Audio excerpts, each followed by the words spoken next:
Hey, what's going on? How y'all like that photo?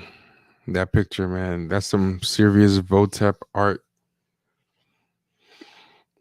How many people we got in here? Let's do the usual house cleaning. Comment, like, subscribe. Like, comment, share, subscribe. Subscribe, subscribe, subscribe. Share, share, share, share. Like. We have a lot of people up in here so far, it seems. Uh, takes 5 seconds to like, not even that. So please do that. It helps the algorithm, helps it get discovered. And yeah, just let people know about the show. Let people know you like it. Don't let the show be your best kept secret. Some of the gang might be joining us tonight. Not sure, but keep your eyes open. They might be joining us, but it's just a continuation of last night's episode. I didn't want it to go to like 4 hours or so. I didn't even want it to go to 3 hours really, but felt like I was on a roll. So uh, I'm sure a lot of people here watched last night's. Last night's was pretty funny. I thought it was pretty good, but we should continue roasting Obama. Yeah, man. Obama released another playlist, and it was as riveting as you would expect. Did I see they're bringing back the Black Panther comic? I don't really read comics anymore. I like reading old ones sometimes. Or I like reading or rereading old ones, but the new ones I just don't get them. They're like before, like comics were like pretty good all ages stuff or stuff that was kind of made for smart kids, so you can kind of admire it as an adult in a way. But now they seem to be made for like really dumb adults. Like I tried this one out of curiosity called The Three Jokers, and it was just really bad. It was just pretentious and terrible. Yeah, well, I was experimenting with the Periscope. I wanted to try in and out and see um if I wanted to keep doing it or not. So I'm doing Periscope again tonight, and let's see. But yeah, retweet that we're live. Let people know. Share a link on your social medias, on your Facebooks, whatever. Let people know that we're live. Feel free to host this if you're on Twitch and you want to host it on your stream. That's all good.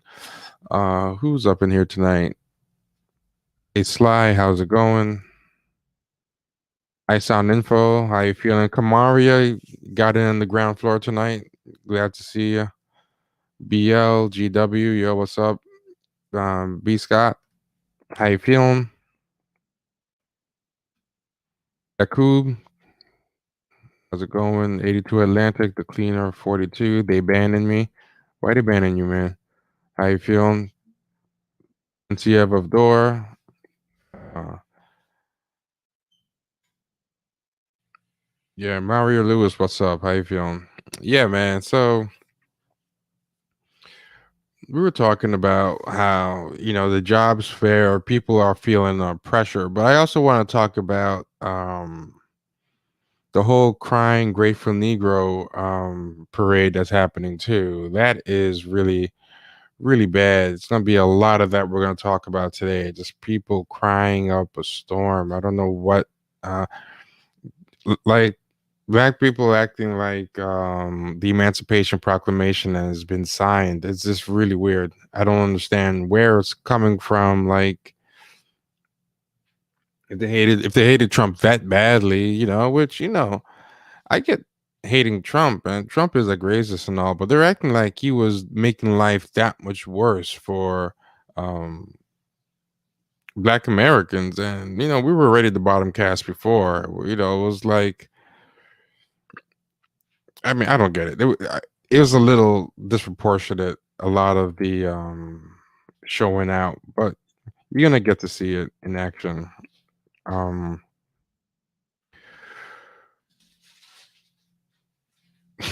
the joy of being seen. Yeah, there was a lot of that going on, man. People happy about being seen. Yeah, you're gonna see it. Don't worry, you're gonna see it. Yeah, man, it was a great episode last night. I'm telling you, if you didn't check it out, definitely check it out. For sure. Yeah, definitely check it out. The link to it is in the link to this one. So if you are watching this one on the replay, uh, oh hey Hansi, how's it going? Yeah, so if you're watching in the replay, definitely watch that one first. It's pretty good. Yo, what's going on? Z- how do I pronounce that? Ennio Bado from Italy. How's it going? Island Bree, how you feeling? Yeah, yeah, yeah. But there'll be some more. Oh, I didn't know this was happening. Hey, how you doing? So, professional class Indians also talking about. Oh, I know. What's her name? Mindy Kaling was talking about feeling seen and everything. It's a lot of cringe. It's funny. Yeah, man. But what's going on tonight? I feel like we should have more people up in here. But anyway,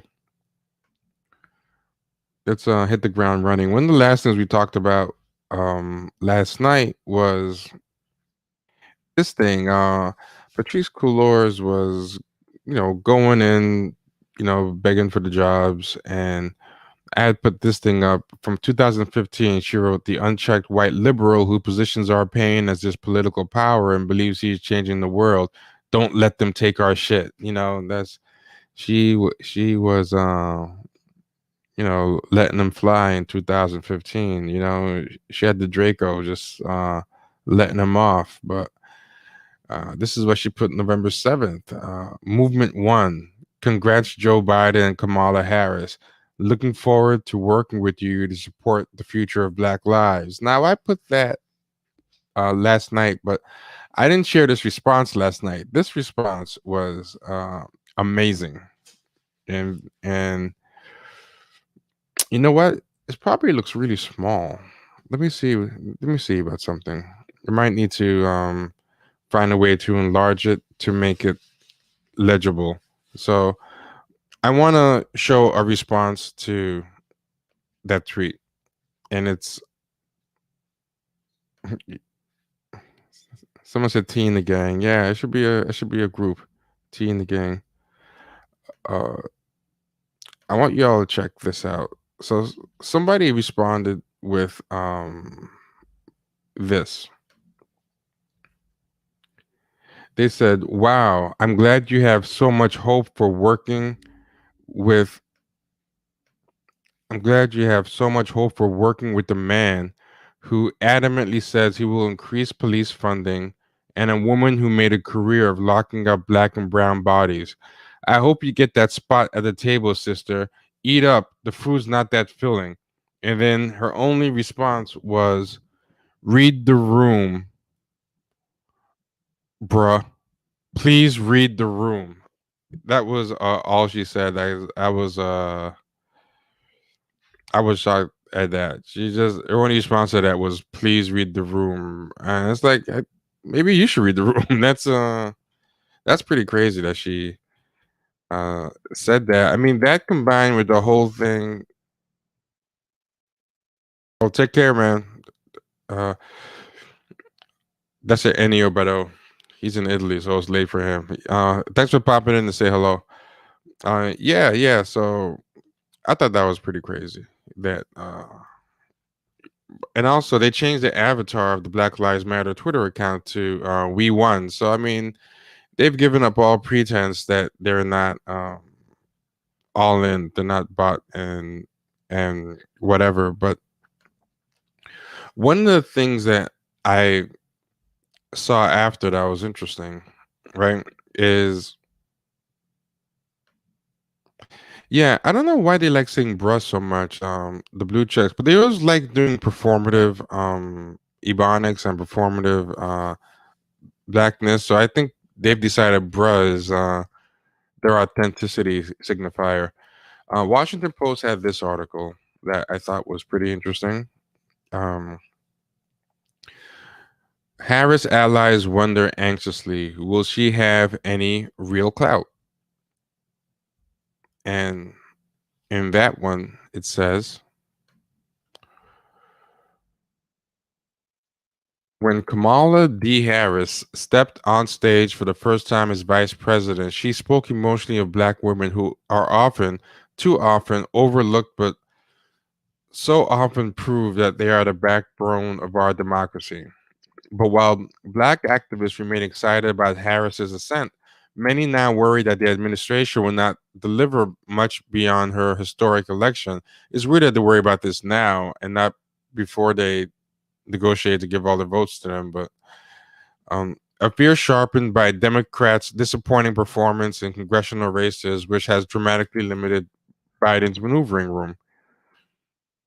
Their worries are underlined by the ongoing uncertainty over what exactly Harris's portfolio will be in the Biden administration and how much freedom she will have to chart her own course on issues like racial justice and immigration. And what's interesting about all these articles, and again, because it's media cronyism and friends and like, the same bunch of blue checks and IB grads who know each other, they keep interviewing the same like 8 black women, like the same blue check black women. So you can see the same names always pop up when I'm talking. It's not like I have a vendetta against these people. It's like for some reason the media has decided they're the only black women who exist who do activism and know anything about politics with all these people in the country.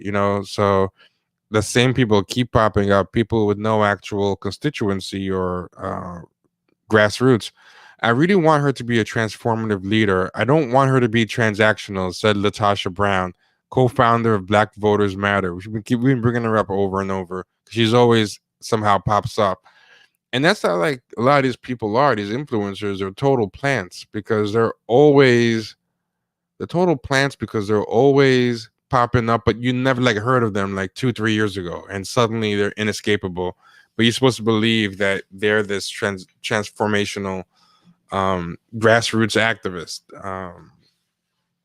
instead of being what they are, which is plants.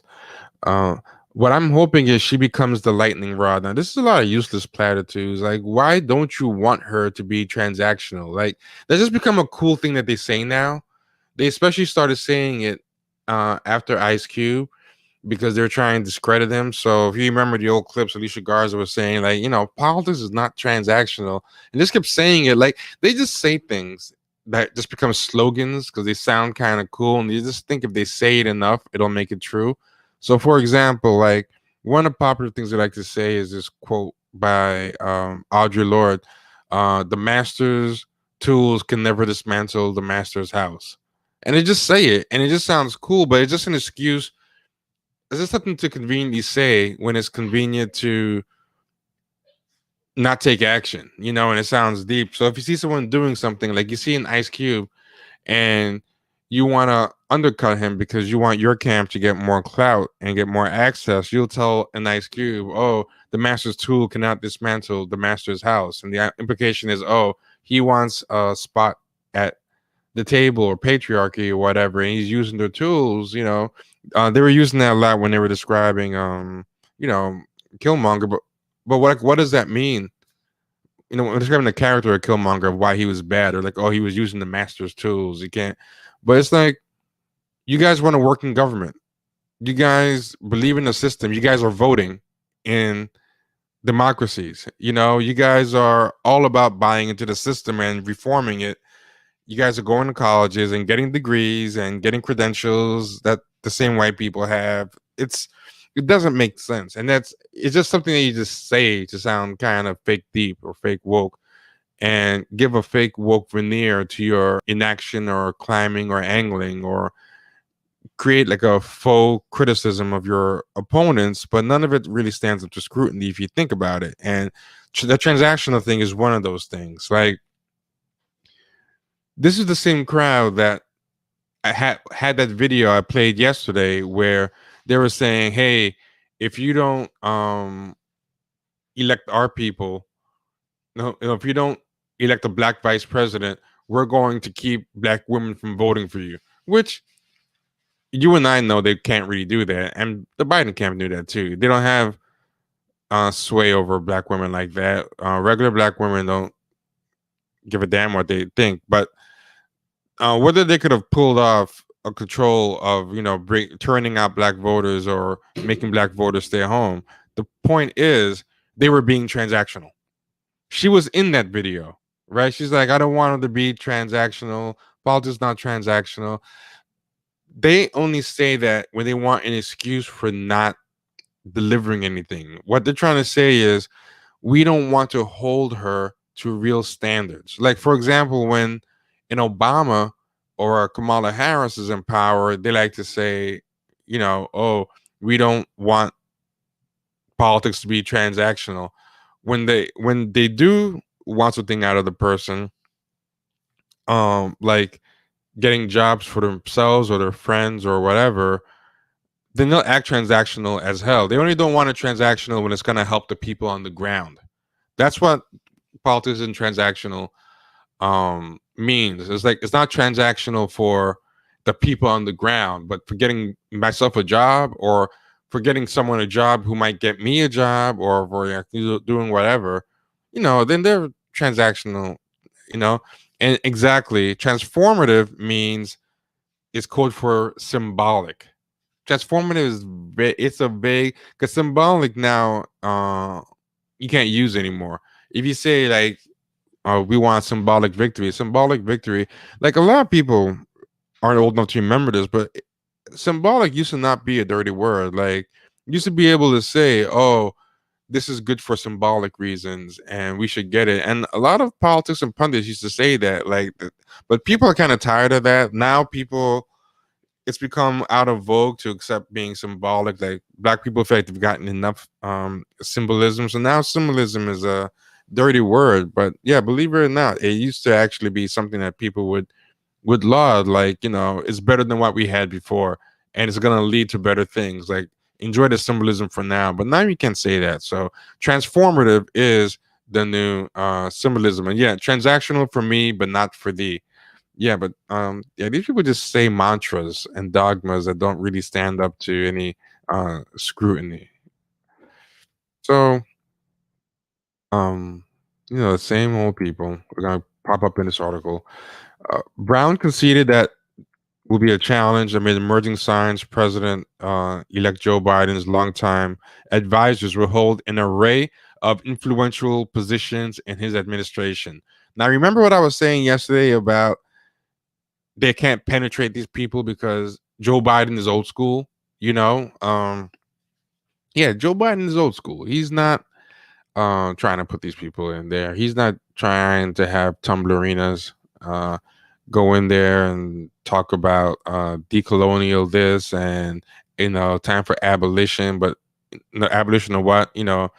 Abolition of the cis hetero patriarchy. What does that mean? More representation. Like those people. Like he's not trying to hang out with the jargon crowd. He doesn't need them. They didn't have any role in this win. Um, So she's saying the entire landscape has been dominated by white male-centered power. I think I certainly think there's going to be a strain within the administration. I think there's going to be a strain within the government. So, okay, this is the same person, Natasha Brown, right? So she says, I want her to be a transformative leader. I don't want it to be transactional. I hope she'll be the lightning rod. Lightning rod is code for I'm hoping she'll attract more black people in. That's why they wanted a black vice president elect. This is kind of proving what I was saying yesterday. Like they hope to get one of their own in there, and their own just being someone like not white. Then somehow, and this is really how they think. Like jobs and politics don't work this way. But they just think if you just put it there, it's gonna just like a gravitational force or a lightning rod just attract. I think just having her there is gonna somehow suck them in and get them jobs. Like she's gonna be a lightning rod. But she was even hiring these people for her own campaign when she was the one in charge. She was getting Hillary Clinton rejects. So why is she gonna bring them in when she's second in charge? Or how could she even bring them in when she's second in charge? She even has less say. You know.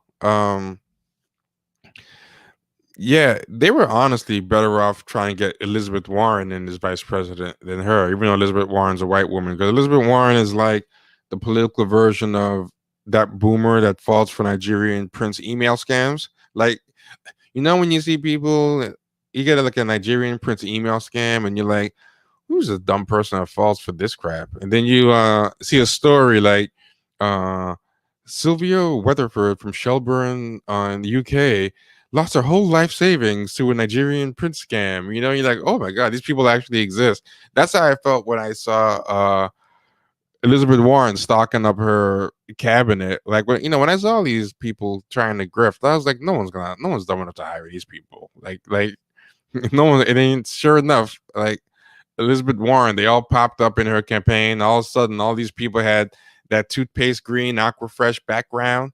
I was like, oh my god, Elizabeth Warren, she's that boomer, man. She's really she's really falling for Nigerian prince scams, man. That's crazy. Um yeah, so continuing with the article, um, Brown conceded that, oh yeah, all indications are that Harris and Biden are cementing a strong personal relationship. They talk frequently, most often through phone calls and text messages, according to a person familiar with the dynamic, who spoke on the condition of anonymity to describe private interactions. Their connection is built partly on a shared belief in the importance of family, this person said, and on Harris's relationship with Biden's late son, Beau. But it's far from clear how that personal relationship will translate to official roles. Um, Biden has not announced a portfolio for Harris the way Biden handled the economic stimulus for Obama, and Harris's allies are watching anxiously to see if she will be allowed to choose her top staffers or if Biden loyalists would be installed. So nobody knows, no one negotiated for anything. This was a Hail Mary pass. They just wanted a black woman in there. They got her, and they just started, shilling for spec. They started shilling on spec and just hoping that they would get rewarded in the back end. Um, so here we go. This is Patrice Cullors, the person that we just put up from Black Lives Matter, the one who told the other guy to read the room, the one that changed the tune in 5 years from. Many black activists are not waiting to find out. Patrisse Cullors, co-founder of the Movement for Black Lives, which I don't even know if that's true. That she's the co-founder of Black Lives Matter. Well, she is a co-founder of Black Lives Matter. I don't know she's also a co-founder for Moving Black Lives, because Moving for Black Lives, as I said before, is the umbrella organization that has a whole bunch of other organizations that all these people are involved in. It's like a giant shell game, corporations have all these subsidiaries and keep moving things around. Well, actually, I don't have to say corporation is like a simile. Like Black Lives Matter is a corporation, but they behave like a corporation. You can't tell who works for who or who owns what subsidiary or how things are getting moved around. So that's interesting. I don't think she's a co-founder for Movement for Black Lives, but maybe she's a co-founder of that too. Who knows? Trying to untangle this web of organizations, these pseudo nonprofits that are actually for profits, is a phenomenal task, and it's by design. It's meant to be untangleable. Yeah, so many shell companies. Yeah, it's crazy. I've tried to untangle it, and it's really hard. It's really unfathomable. But Patrice Cullors, co-founder of Movement for Black Lives, has written a letter on the group's behalf to Biden and Harris, requesting a meeting to convey their demands. This is the letter that I shared yesterday. Um, Black people won this election, Cullors wrote. Alongside Black-led organizations around the nation, Black Lives Matter invested heavily in this election. We want something for our vote. You guys didn't bring that vote. We want to be heard and our agenda to be prioritized. Now, here's who actually didn't help. Clyburn. Clyburn is a real politician. Whether you like him or not, whether you think he's an angler or whatever, he actually knows how to play politics and deliver votes. He actually knows how the game is played. He's an operator.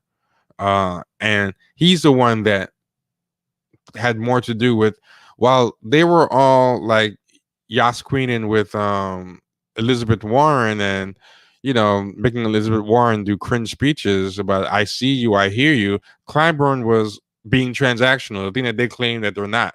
Like, he was being transactional with voters and delivering voters, while they were being transactional trying to get themselves and their friends jobs, and then doing the usual standing in front of the tides, pretending to bring the waves in. Clyburn actually knows how to read the tides and how to direct how to direct them, you know. So Clyburn did everything, and people like that, uh Clyburns around the nation, and they just did what they did, which was be influencers and then just try to act like they were controlling everything, you know. It's like, you ever see Kenny has this analogy about how sometimes you're playing a video game and you're into it and your little brother wants to play, so you give him a controller that's not plugged in. That's what these people were basically doing this whole 9 months. They were playing with a controller that wasn't plugged in. Or it's kind of like when you're a kid and you see an orchestra and the conductor looks cool, so you take like a wand and you pretend that you're the orchestra and you're waving your hand and everything, and you're pretending that you're doing what they do. Yeah, I mean, that's basically the equivalent of what they're doing, but they just keep talking like they're fooling anybody, you know? It's like they're the equivalent of having that uh having that thing plugged in, that controller plugged in, and meanwhile, um the second player is really the computer second player. And then after, like, you know, the game's finished, you just throw the controller down and said, yeah, and that's what you get. You start trash talking. Like, you know, get out of here. It's someone said that's some Inception level grifting right there. Yeah, man, those and, yeah, and then not only that shell game, they probably are actually funded by Shell. But yeah, that's a good way to put it. This is Inception level grifting. Like, um I showed you yesterday how one of those ladies, Nalini Stamp, from article to article, depending on the month, she was listed as the head of a different organization. She was like, they listed her as so many, and all those organizations were under um so when she was shilling for Warren, she was part of Black Women for, with the XWOMXN. Then by the time of election day, she was listed in the articles that she was planted in as the head of two other organizations, and you look them all up and they all just pop up and fly down, and I think it has to do with money, whatever. Yeah, Clyburn, that's a whole different story. Hey, 10B2, how you feeling? But yeah, going back to this, we have 85 people total across platforms. We need to get some more people up in here. Send links around. Tell your friends to pop in. Tweet. Yeah. So not everyone agrees. Some Democrats argue that while Black voters were crucial to Biden's win, his ability to attract white centrists who often vote Republican was equally important. That sparked tensions within the party. Uh, this is the part that I want to highlight. Cullors said she has not received a response to her letter. And she goes, the fact that we have to ask for a seat at the table after the way we showed up shows that the Democrats have a lot of work to do when it comes to rewarding and listening to the Black folks that made this victory possible, she said. So she's talking like these ingrates, like she had anything to do with it. She was shilling for her, she and her people were shilling for everybody but Joe Biden. Then Joe Biden went in spite of them. And now that he's already in the lead, they have no choice but to show for him. And now they're trying to act like he's an ingrate. He didn't get they they didn't get him where um he is. They are hopping on his coattails. He wasn't being pulled along by them. He was being pulled along by other people, and then their car broke down and they tried to hop on his coattails. And he's not stupid. I mean, he might be seem like he's sundowning or whatever, but he is a political guy. He knows how things work. So another complication is that some of Biden's powerful African American backers, such as Representative James D. Clyburn, are also forceful critics of the most far-reaching demands of Black Lives Matter protesters, such as calls to defund the police. Now, honestly, I think Clyburn should have been mentioned first, because he's the one who actually got this done for and helped turn things around, and he's the one who's going to be rewarded. But being that these people are influencers, and plus the people who write these articles a lot of times are from the same kind of class, they get top billing in all these articles, despite honestly not really being the real players. They're just because they're influencers, the best at getting their names out there. That's what they're good at. It's self promotion and um, taking credit for things and passing blame. Like they're very corporate in their mindset. I've always said, like, if anyone who's worked in corporate America and whatever, the two things you need really to be excellent in corporations is not meritocracy. I mean, it helps if you're good at your job, but what's more important is you have to have everything set up so you're always ready to pass blame on to other people when things go wrong, and you're always able to take credit for when things go right, whether you're responsible for it or not. If the thing that goes right, you're not responsible for it, then you hope to steal credit. Now, meritocracy is like, if you're good, then that helps. But if you're not good at playing that game, then being good just means you're gonna get your idea stolen from you, and and you might end up getting blamed for things at the same time, while the mediocre person um shoots past you, with your ideas.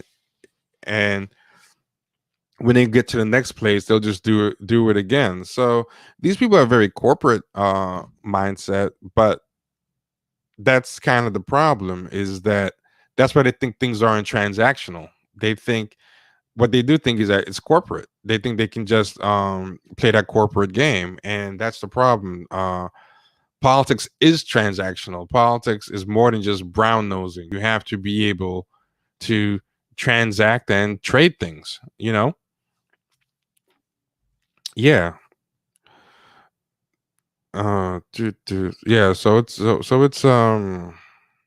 It's But I put it up there to show that these people have no plan, but also like everything that we said. Someone sent me that article later because they were saying, you're right. She has been getting written back by the campaign. All this stuff they've been doing for 9 months, she straight up said it. So I looked, and sure enough, right there, she goes, they're not writing us back. But it was interesting, and this is a similar example of for me, but not for thee, right? Um, This is actually one more thing about that topic that I want to talk about real quick, right? It's something that gets on my nerves. Um, she did this. Alicia Garza did this with Ice Cube, and they keep doing this. Oh, hey, what's going on? How you feeling? Hey, Hey, all right. Just getting home from work. You be good. starting hella early. What's that? You be starting hella early. I still be at work. Oh yeah, yeah, yeah. I mean, you know what? Because I'm on the East Coast, so I just get afraid of going to bed too late and everything. But yeah, I'm glad you joined us. Actually, let's take a break, man. Let's catch up with you. I feel like I haven't done a. I did a stream with you recently, but it feels like a long time ago. Like I feel like that election feels like 2 months ago or something already. I know it's been exhausting, and what's interesting? Like, so I've been listening to the show, and listening to you, and it's been interesting. Lots of what you were saying. So like what you were just talking about, as far as the move. First of all, her name is Patrisse Cullors. That's her name. You keep saying Coolers or something. I keep saying Cullors. It's colors. Yeah. Oh, Yeah. interesting. I didn't know that. So this is the thing. I think a lot of nonprofit organizations and activists and shit, they get really caught up in their own self-importance. And I think they believe that they're bigger than they actually are. I think they believe that they're more influential in these government spaces than they may actually be. Right. And I think a lot of it happens because, I mean, if we're being honest, Black Lives Matter across the country, a lot of them, whether you agreed with, the founders or not, or co-founders or not, a lot of them were doing work that definitely challenged their local government. And they were winning campaigns in their own communities, LA being one of them. Right. So I can understand how activists think, oh, because we have this powerhouse, we're in these big cities, we're making changes. And so now you think, oh, and I'm on MSNBC every other week. And now I believe that people actually give a fuck about what I have to say and what I'm doing. My mother couldn't tell you a single name from Black Lives Matter. She couldn't name a single person. Yeah, I think most people on the ground can't. Right? So my mother couldn't name them, and she's around them. You know? I've told you guys, I've known them. I grew up an activist out here, so I've known Patrisse in particular. But at any rate, you know, I think sometimes, like I said, activists get really caught up in self-importance, and they believe that they really were more influential in this election than they actually were. What they really were,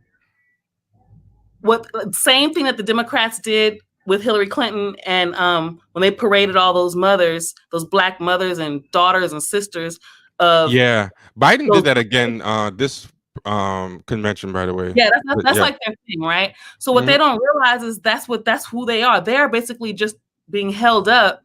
Oh, look at us. We're talking to Black Lives Matter. We're more progressive. Look, Black people, we're talking to them. Look at them. They're campaigning for us without actually having to do anything at all except know that they're positioning themselves to look more progressive than they actually are. Exactly what happens when they use Black spaces for anything else in the Democratic Party and in their campaigns, in their marketing campaigns. I'll be honest, I think they know that's what they're being used for. I think their anger is that they're not getting that gig anymore. Like, maybe if at some point they were sincere about it, but I think at this point they want to be hired to be that shield or token. Because the reason I say that is because they've stopped mentioning any platforms. They never actually talk about anything they want. Even when they have the mic, all they talk about is these vague platitudes about, you know, whatever. But they spend more time talking about you need to meet with us and hire more people that look like us. So that's why, to me, I think they actually are fine with that. They just are upset that they're not getting picked for that by Biden. Like, Biden is not going to play that game. I mean, I was saying I wasn't making the claim that they were or weren't fine with it. I don't fucking know. Oh, okay, I got you. I have no fucking clue. I was just saying I think there's a belief that that's going to get you somewhere. And I don't completely believe that it's about them getting a job somewhere. Because Patrisse has had opportunities many times throughout her life to do that kind of stuff, and she hasn't. But I will say to do what kind of stuff? Like, you know, to work in government or work in certain spaces, more corporate nonprofits and things like that. So that's the truth. So I can't. But you know about her entertainment deals, right? I mean, I know. I was a part of one of her documentaries with Vice. So I was actually on production team. I wasn't in the documentary. Yeah. But I wrote like the interview questions for the documentary, stuff like that. So I know about some things. Yeah, but she's with CAA, Will Smith's agency. She's represented by Will Smith's people right now. There's more. I could say there's more deals than that. In fact, I'm sure. Me and a friend of mine got into some trouble. Well, my friend mostly got into some trouble. I won't even say this person's name because you guys will all know her. But there's a lot of problematic. So I will say this, and I'm going to give you this 100%. You're 100% accurate on this. The activist entertainment space it's a mess. Like, I don't think that I don't believe that activists should be entertainers. Like, I don't have that. I agree. I think it's a revolving door now. And that's the thing. I think the thing about commercialization in America is that they will commercialize anything. Like, they will find things to commercialize, and it doesn't matter what it is, right? So they think they found a way to commercialize activism, and I think a lot of people believe it's like this. Think about how people think, oh, I'm going to join the police force so I can change policing, right? It's like they believe, oh, I'm in these spaces, I'll be able to make a change, and then they get in these spaces, and they're basically part of the problem, you know. Or they start seeing, oh, I'm actually getting paid better. I'm benefiting more doing this because I was doing the other way, and that's a lost cause. And let's be real, as an activist, that shit gets exhausting. I told you I don't march in the streets no more. I don't blame you. You know what I mean? I still consider myself an advocate and an activist in other ways, but I'm not holding up signs and marching and can't find parking and you know what I mean, like that. That only for nothing to happen. You know. So I can definitely see people being like, you know, fuck this, I'm gonna go ahead and go this way. And this is not shooting anybody any bail either, by the way. So I'm not saying any of this is acceptable or okay. Not everybody is built the same. I will say that. Some people are, you know, I can tell you people today who will never be famous, but they have a huge influence here in LA. And when they speak, people listen, people start getting riled up. So those are real, to me, those are the real activists. They don't have MSNBC interviews. You know, there's no CAA representation. Yeah, yeah. I mean, she's always into something. I admire her hustle. I just wish she just wouldn't just hog the bullhorn with the activism stuff and let people who don't want to be entertainers. Because I mean, I'm always seeing her, like, for example, this came out this month. Patrisse Cullors on her activism and art beyond hashtags, and this is in Forbes. She's appearing in Forbes. Like, yeah, stuff like this. You're in Forbes talking about business. That's just weird to me. Yeah, so this is my thing. Like, I distrust most corporate spaces, especially big spaces. So I couldn't see myself partnering or even being a part of like a Forbes thing, right? Because I don't think they. I'll put it this way: if she was a business person, I could get it. You know what I mean? Oh yeah, totally. If she was like doing social entrepreneurship, okay, that's one thing. But if you're just an activist, why is Forbes covering it? So then I have to question my participation in an entity that doesn't give a fuck about Black people, and most of their audience are conservatives and super capitalists. And they think Black Lives Matter is a bunch of communists. So yeah, I would why Forbes would want me in that magazine. Why would Forbes want me there? Because it has to benefit them in some way. That's how media doesn't just do shit because they give a fuck about anything. They want to whatever's going to bring them money or attention or whatever it's supposed to, branding, whatever it is. This came out the same week, and the title's almost exactly the same. But notice how they're using intersect all the time. Like, intersect has become like a meaningless word from what it originally was. Both titles, the Forbes one and this one, had the same similar headline: art and activism always intersect. This is in W magazine, which is like for white women in fashion, and she's doing fashion spreads, wearing crazy haute couture runway stuff. Like what she's wearing here is nuts, which is kind of like what I was showing yesterday with Jeremy O'Harris doing runways and breakdancing in Paris on and she was talking about all her art, and she's here as a creative. We ask creators, pioneers in art, design, fashion, comedy, activism, and she's talking about activism and art and how activism informs her art and then how her art helps activism. And I'm just like, this is just kind of messy. But the reason why I think she's in these places, you're asking what they get from her. CAA, that's what they do as agents. They get you places. They give the people the story to write about you. Not just anybody. I'm saying not just anybody's going to be in those magazines. Yeah, not just anybody, but they'll even tell you. They do transactional stuff. They'll be like, "Hey, can you get some pages to this client? Here's something that we need to promote from her. It's her art." And they basically feed the writers a story in exchange for something down the line that the writer can do them a favor and stuff. So I'm saying, like, she's just a real player now. She may have started in a much more earnest space, but I just think where she is now with the places she's appearing, the cross promotion and cross pollination, I can't even shoot bail on that. You know what I mean? I can't. and I try to give people the benefit of the doubt. I really, especially when it comes to people who are from here in particular. But it's just some things I just can't. I don't understand it. I don't get it. I don't even see how. Yeah. This is a great. I wanted to get to that great question you highlighted, by the way. Yeah. So Vita, please do. You can take it first. Vita T, do you think entertainers, creatives should use their art to spotlight what's going on in the community, a la Spike Lee, Boots Riley, or has it gotten too watered down with newer artists? That is a really good question. Yeah, it is a really good question. So whenever there's era idealization, but by that I mean era idealization, I'm always cautious.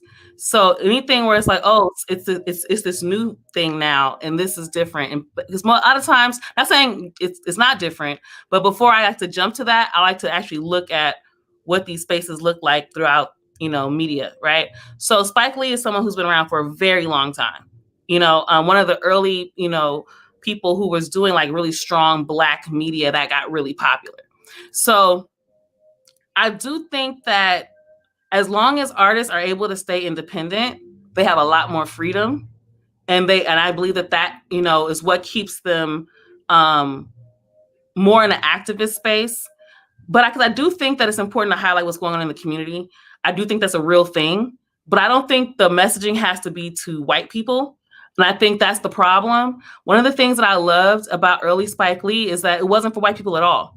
They did not understand what School Days was about. None of that made sense to them, right? So, but it was clearly there was messaging to Black people. It wasn't about entertaining white people or getting their money. So to me, as long as artists are able to stay independent and stay true to what they got into it for, it's fine. I don't think it's really a new or old thing, because I'm sure if we look back in the 50s, 60s, 70s, we could find all types of. If we really dig into the history of the people that we honor, I bet we wouldn't like a lot of what we see about how they really were and how what their real activist perspectives were. Because a lot of them were part of the civil rights movement, but behind the scenes was totally fine kicking it with white people who were racist. So that's why I'm saying I'm always careful about era idealization, because like I said, a lot of times things aren't as different as you might believe. Yeah, no, I agree with that. Something I think is kind of different too is I think it can be done, but I think one of the problems people have now is they put the cart before the horse. And I'll give an example of something that's going to seem a little bit off to the side, but I'll tie it in. But I know, like with stand-up comedy and stuff, people used to be stand-up comics to be stand-up comics, and if they got into acting, it was like a bonus, But they were stand-up comics, and people from that class of stand-up comics, even when they became actors, they still thought of themselves primarily as stand-up comics. Like Chris Rock acts a lot, but he always goes back to stand-up comedy. Same thing with Dave Chappelle. Like that's their love,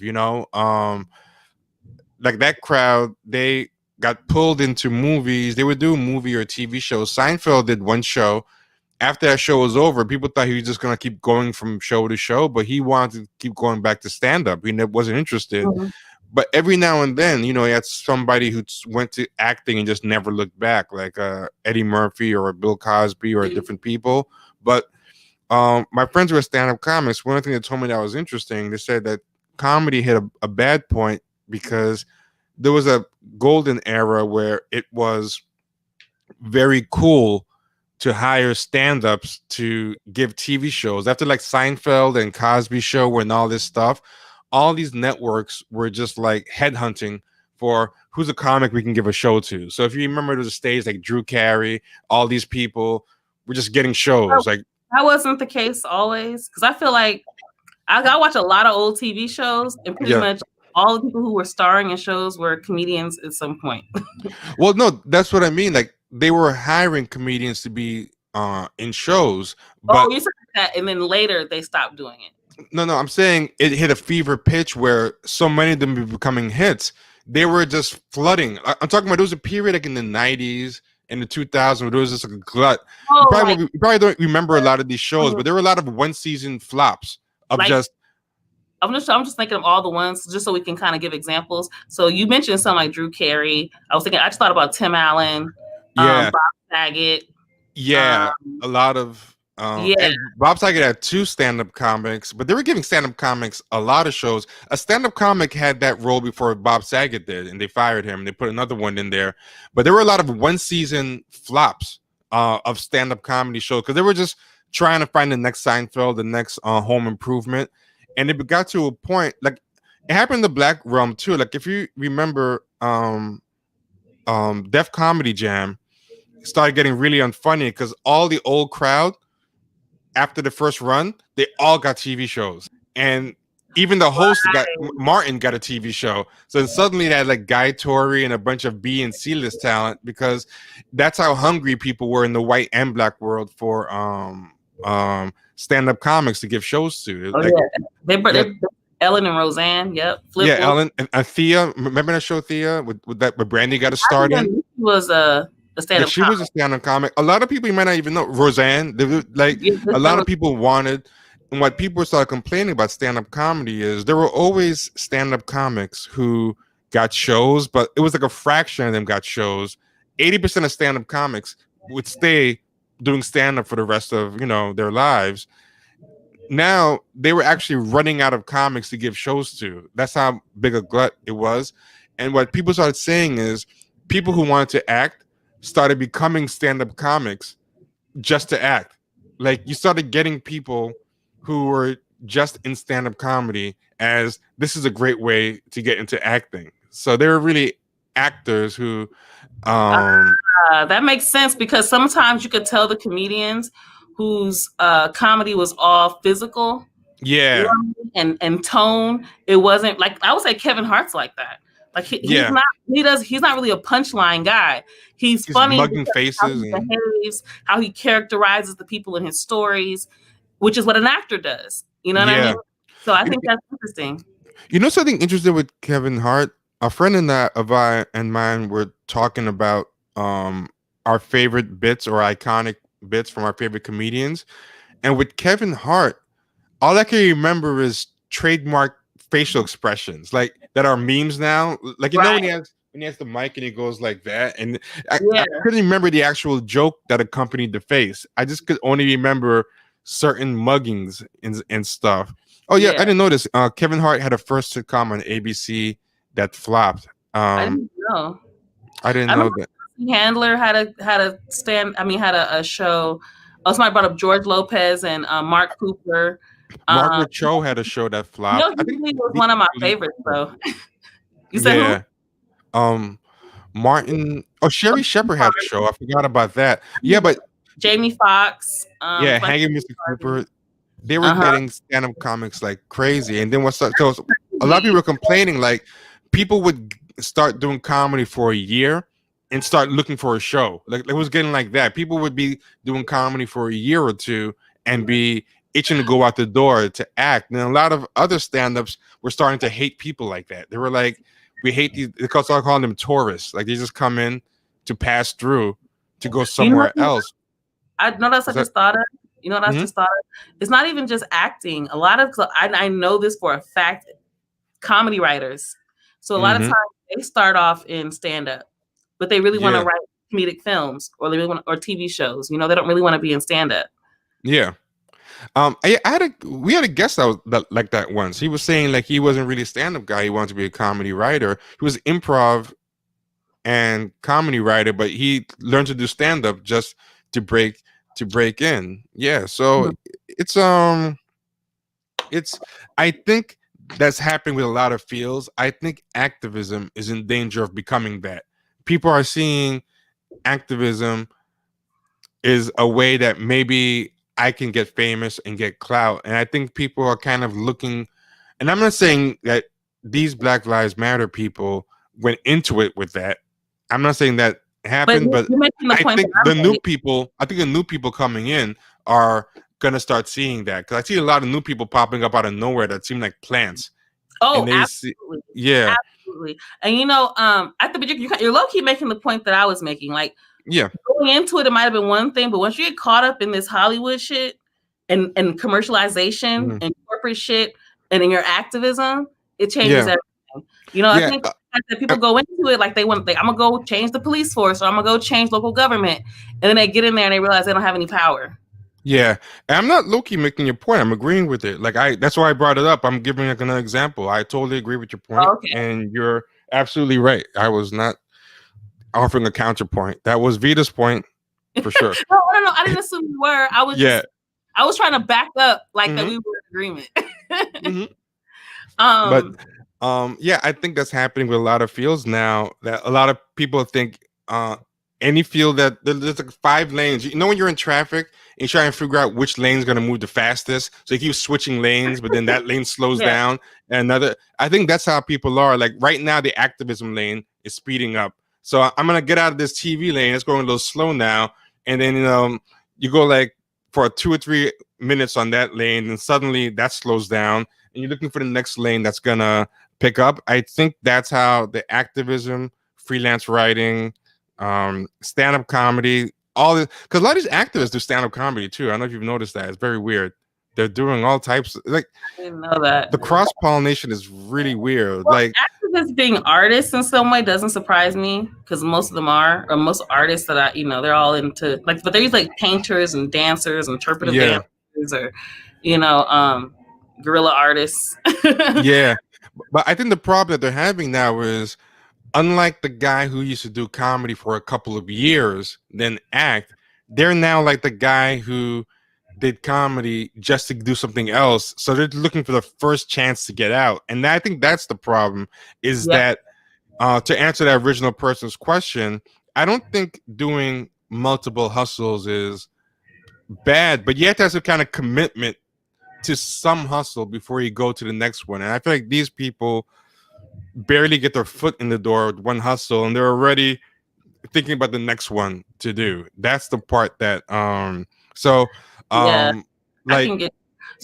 Spike Lee was a dedicated movie maker. He did works. His movies weren't content. His movie were works.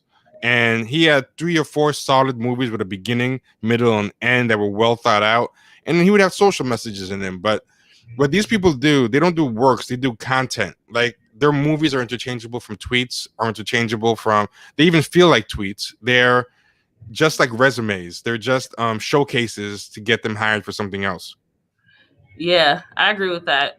And I think that you get in trouble focusing just or only getting your content from social media, because then I don't think you realize how niche you make yourself.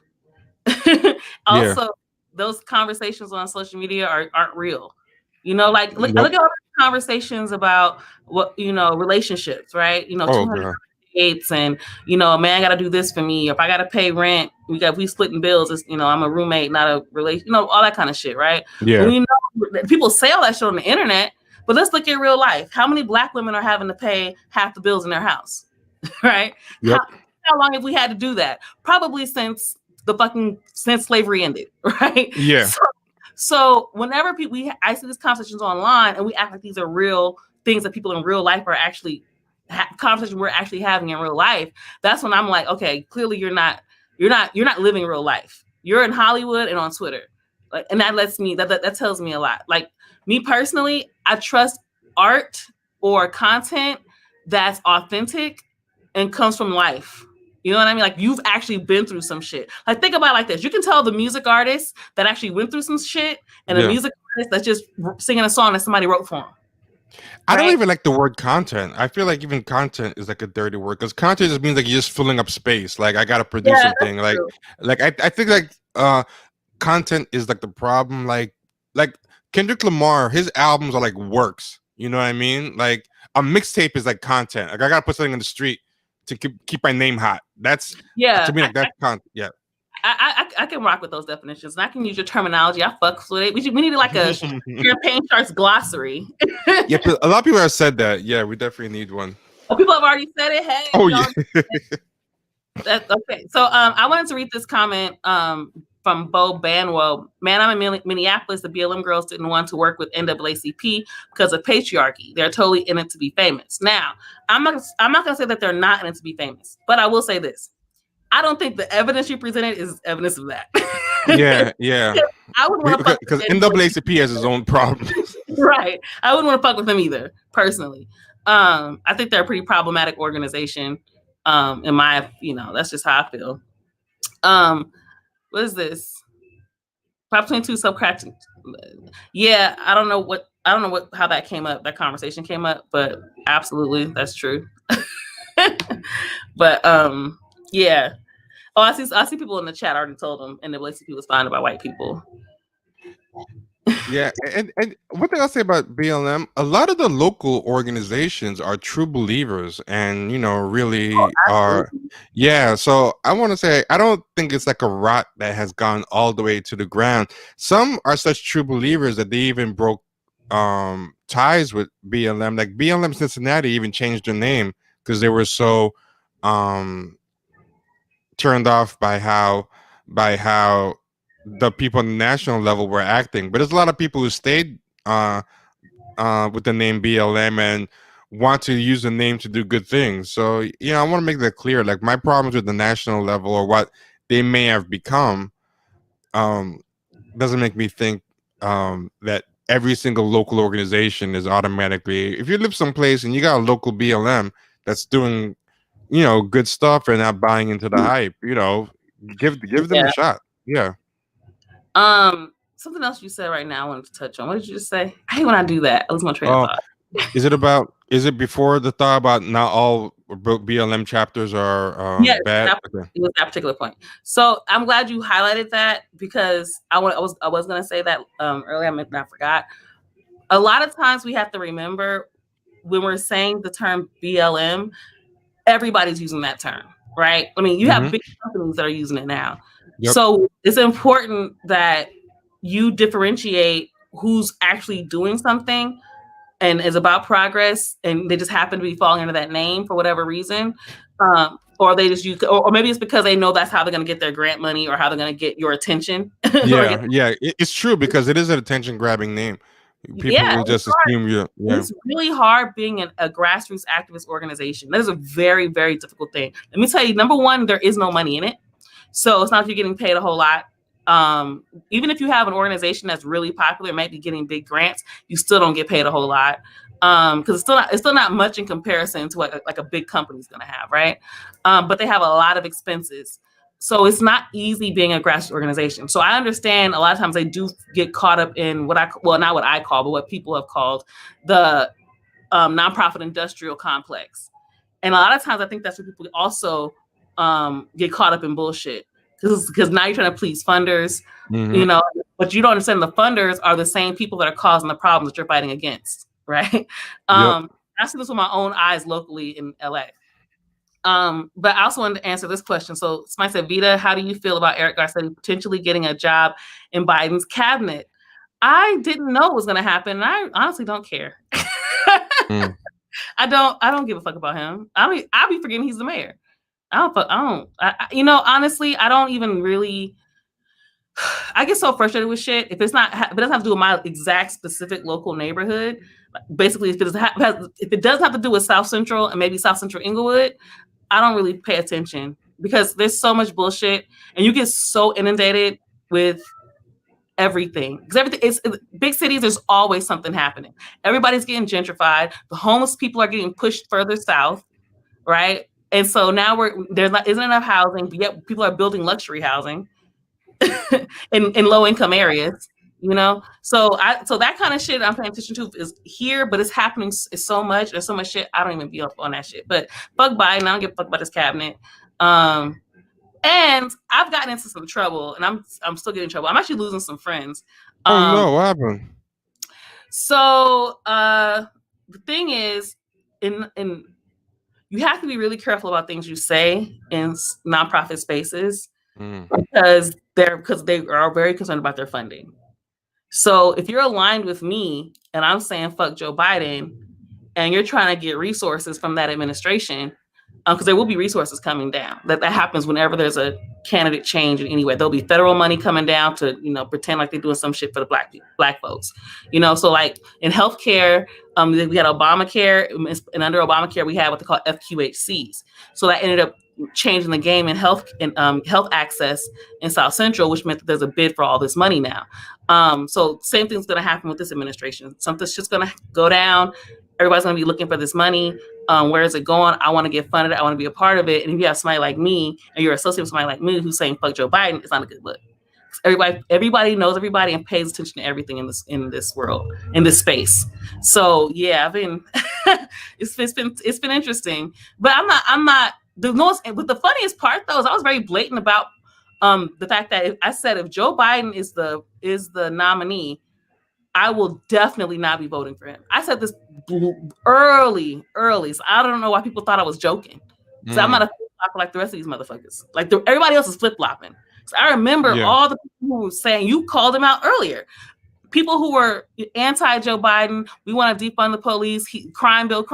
In fact, when Obama and Hillary, no, I'm sorry, when Hillary, was it Hillary? Yeah, Hillary was running against Trump. And you had these BLM people kept pushing the crime bill. Remember, you called us super predators. They kept pushing that. The tune changed, though, this year. This election, for some reason, that whole tune that's not the same tune we got here. We're being told you have to fall in line or back the fuck up, or you're not a part of our community, or you know, whatever it is. So I feel like it's been really, really interesting seeing how this election is affecting Black spaces. Oh, I can imagine. I can definitely imagine. You want to know something interesting? What's his name? Clyburn, right? A lot of people were circulating this clip about Clyburn. Check out this clip. I think it's a good example of how politics actually works. A lot of people were saying this about Clyburn. So Clyburn gave this speech, and a lot of people in the pro-Black spaces were going in on him. And tell me if there's sound.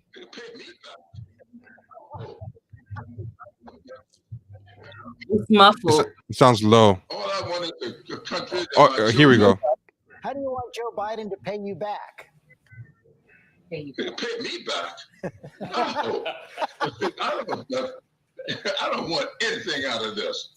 All I want is a country that my children and grandchildren can be able to develop in and be able to pursue their dreams and aspirations. I've been around. I'm full scores. I'm beyond the promise. So I'm not here for me. No, I think you have a lot of promise. I think you have a lot of promise left, Congressman Clyburn. So he's like, I'm beyond promise. I don't want anything. A lot of people are, getting upset, and I'm like, man, that guy is an operator. He did not do all this without a plan. Trust me, he means he doesn't want anything for the people, but that dude wants something. He's not like in politics. I don't even think it works that way. Yeah. I mean, he's probably covering his tracks, though. That's a good point, though. But maybe he has to be covering his tracks because people are definitely, asking for things and wanting to get things in exchange for them, getting their constituents to support Biden. So yep, exactly. Like a lot of these Black Lives Matter people were just doing the votes first. And well, they weren't actually getting the votes, but they were pretending to get the votes together and then ask for stuff later, but they had no actual transaction done. But here's what Clyburn actually got. This was very underreported. This is November 13th. This is like 2 days ago.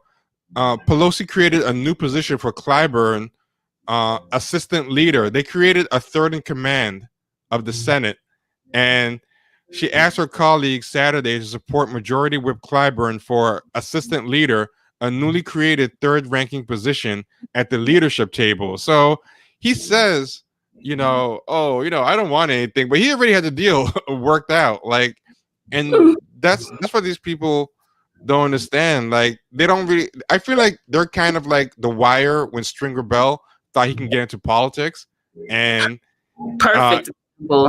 Yeah, and they didn't know what they were doing, so they're out in the cold. And Elizabeth Warren, they got lucky with her. She was a whale. They were able to eat off her for a bit, but that was a fluke. And Biden is old school, and Clyburn's like a Clay Davis type. He took care of himself and he delivered those votes. And who knows what else he has in the pipeline coming? He already got this third. When they make a whole position for you, that's something. They know they owe him in a way that they don't owe Black Lives Matter, and they're continuing to get frozen out. I'll let you share your thoughts, but I'll give some more examples. Like, Black people are getting jobs. Don't let the Black Lives Matter articles fool you into thinking that they're ignoring Black people. They're giving Black people jobs, and it's just a different cloth of Black person. Oh, did you see? Everybody, I'm sure, follows me on Twitter. saw me arguing with Isaiah.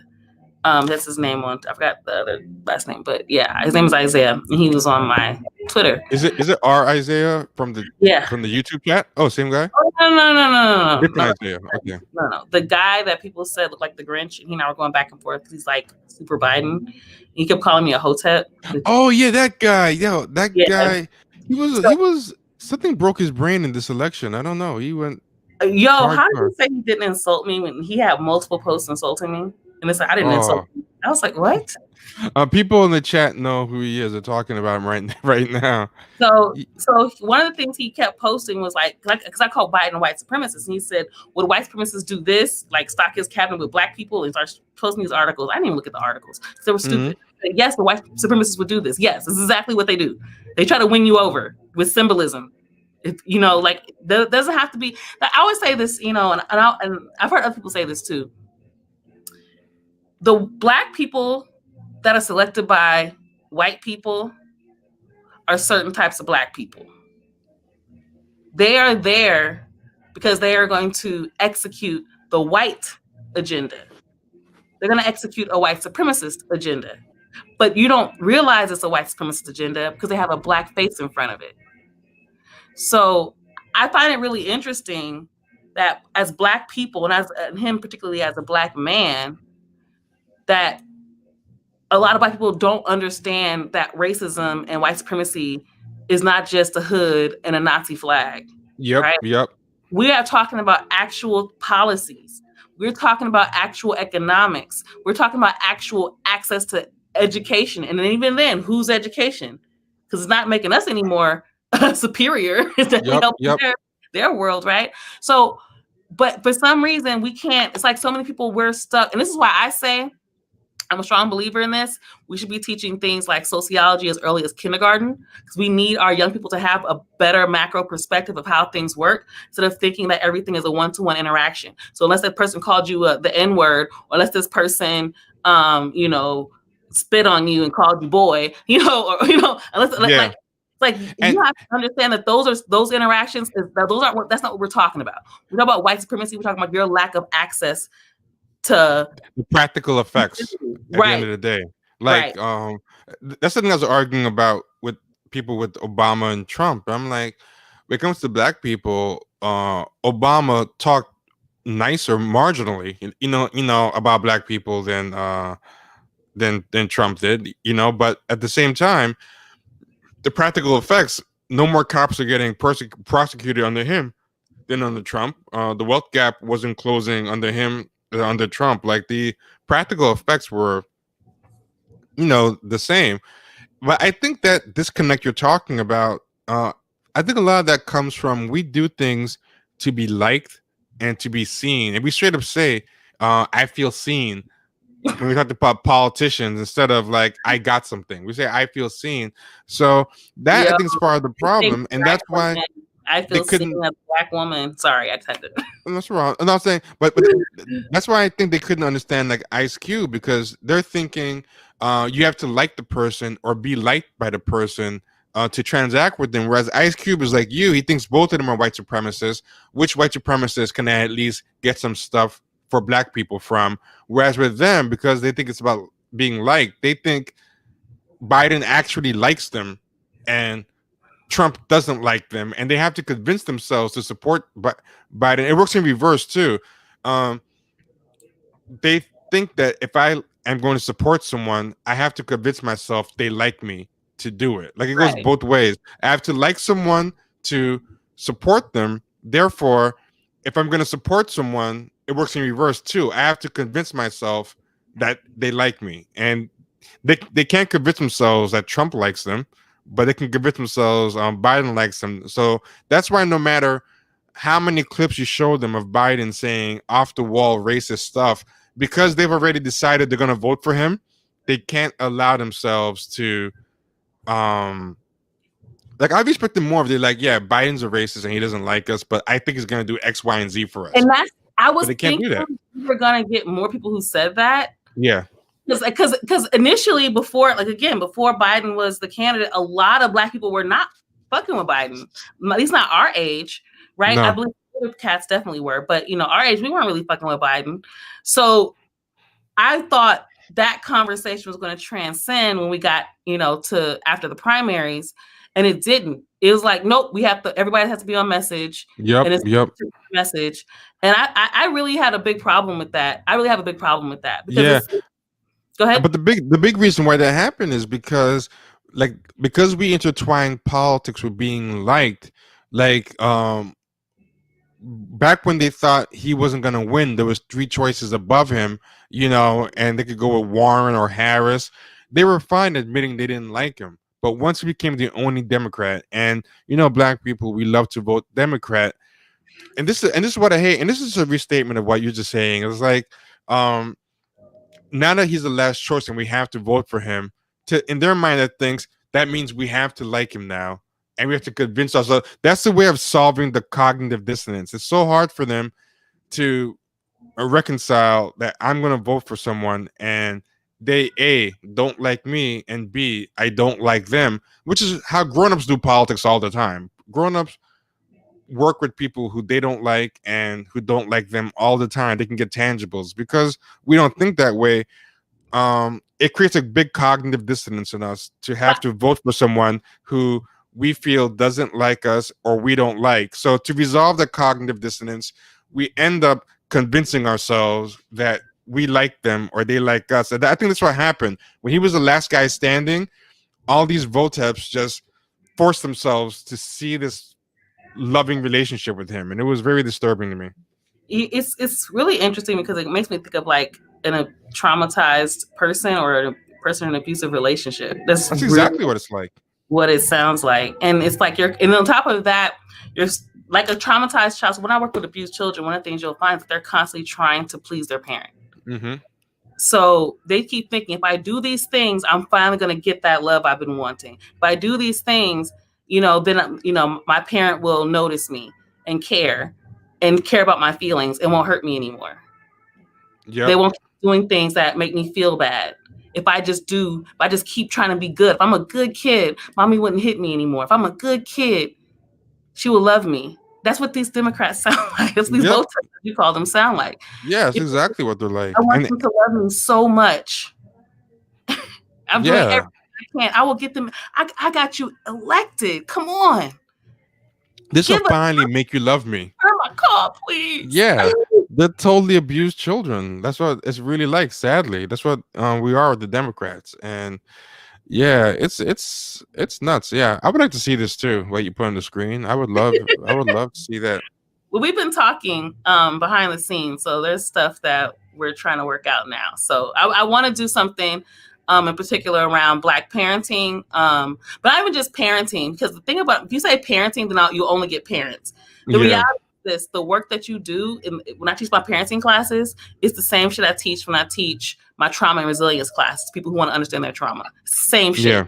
Because it all starts with you as the parent learning to heal from your shit. So you have to understand how your brain and body works and how your developing child's brain and body works.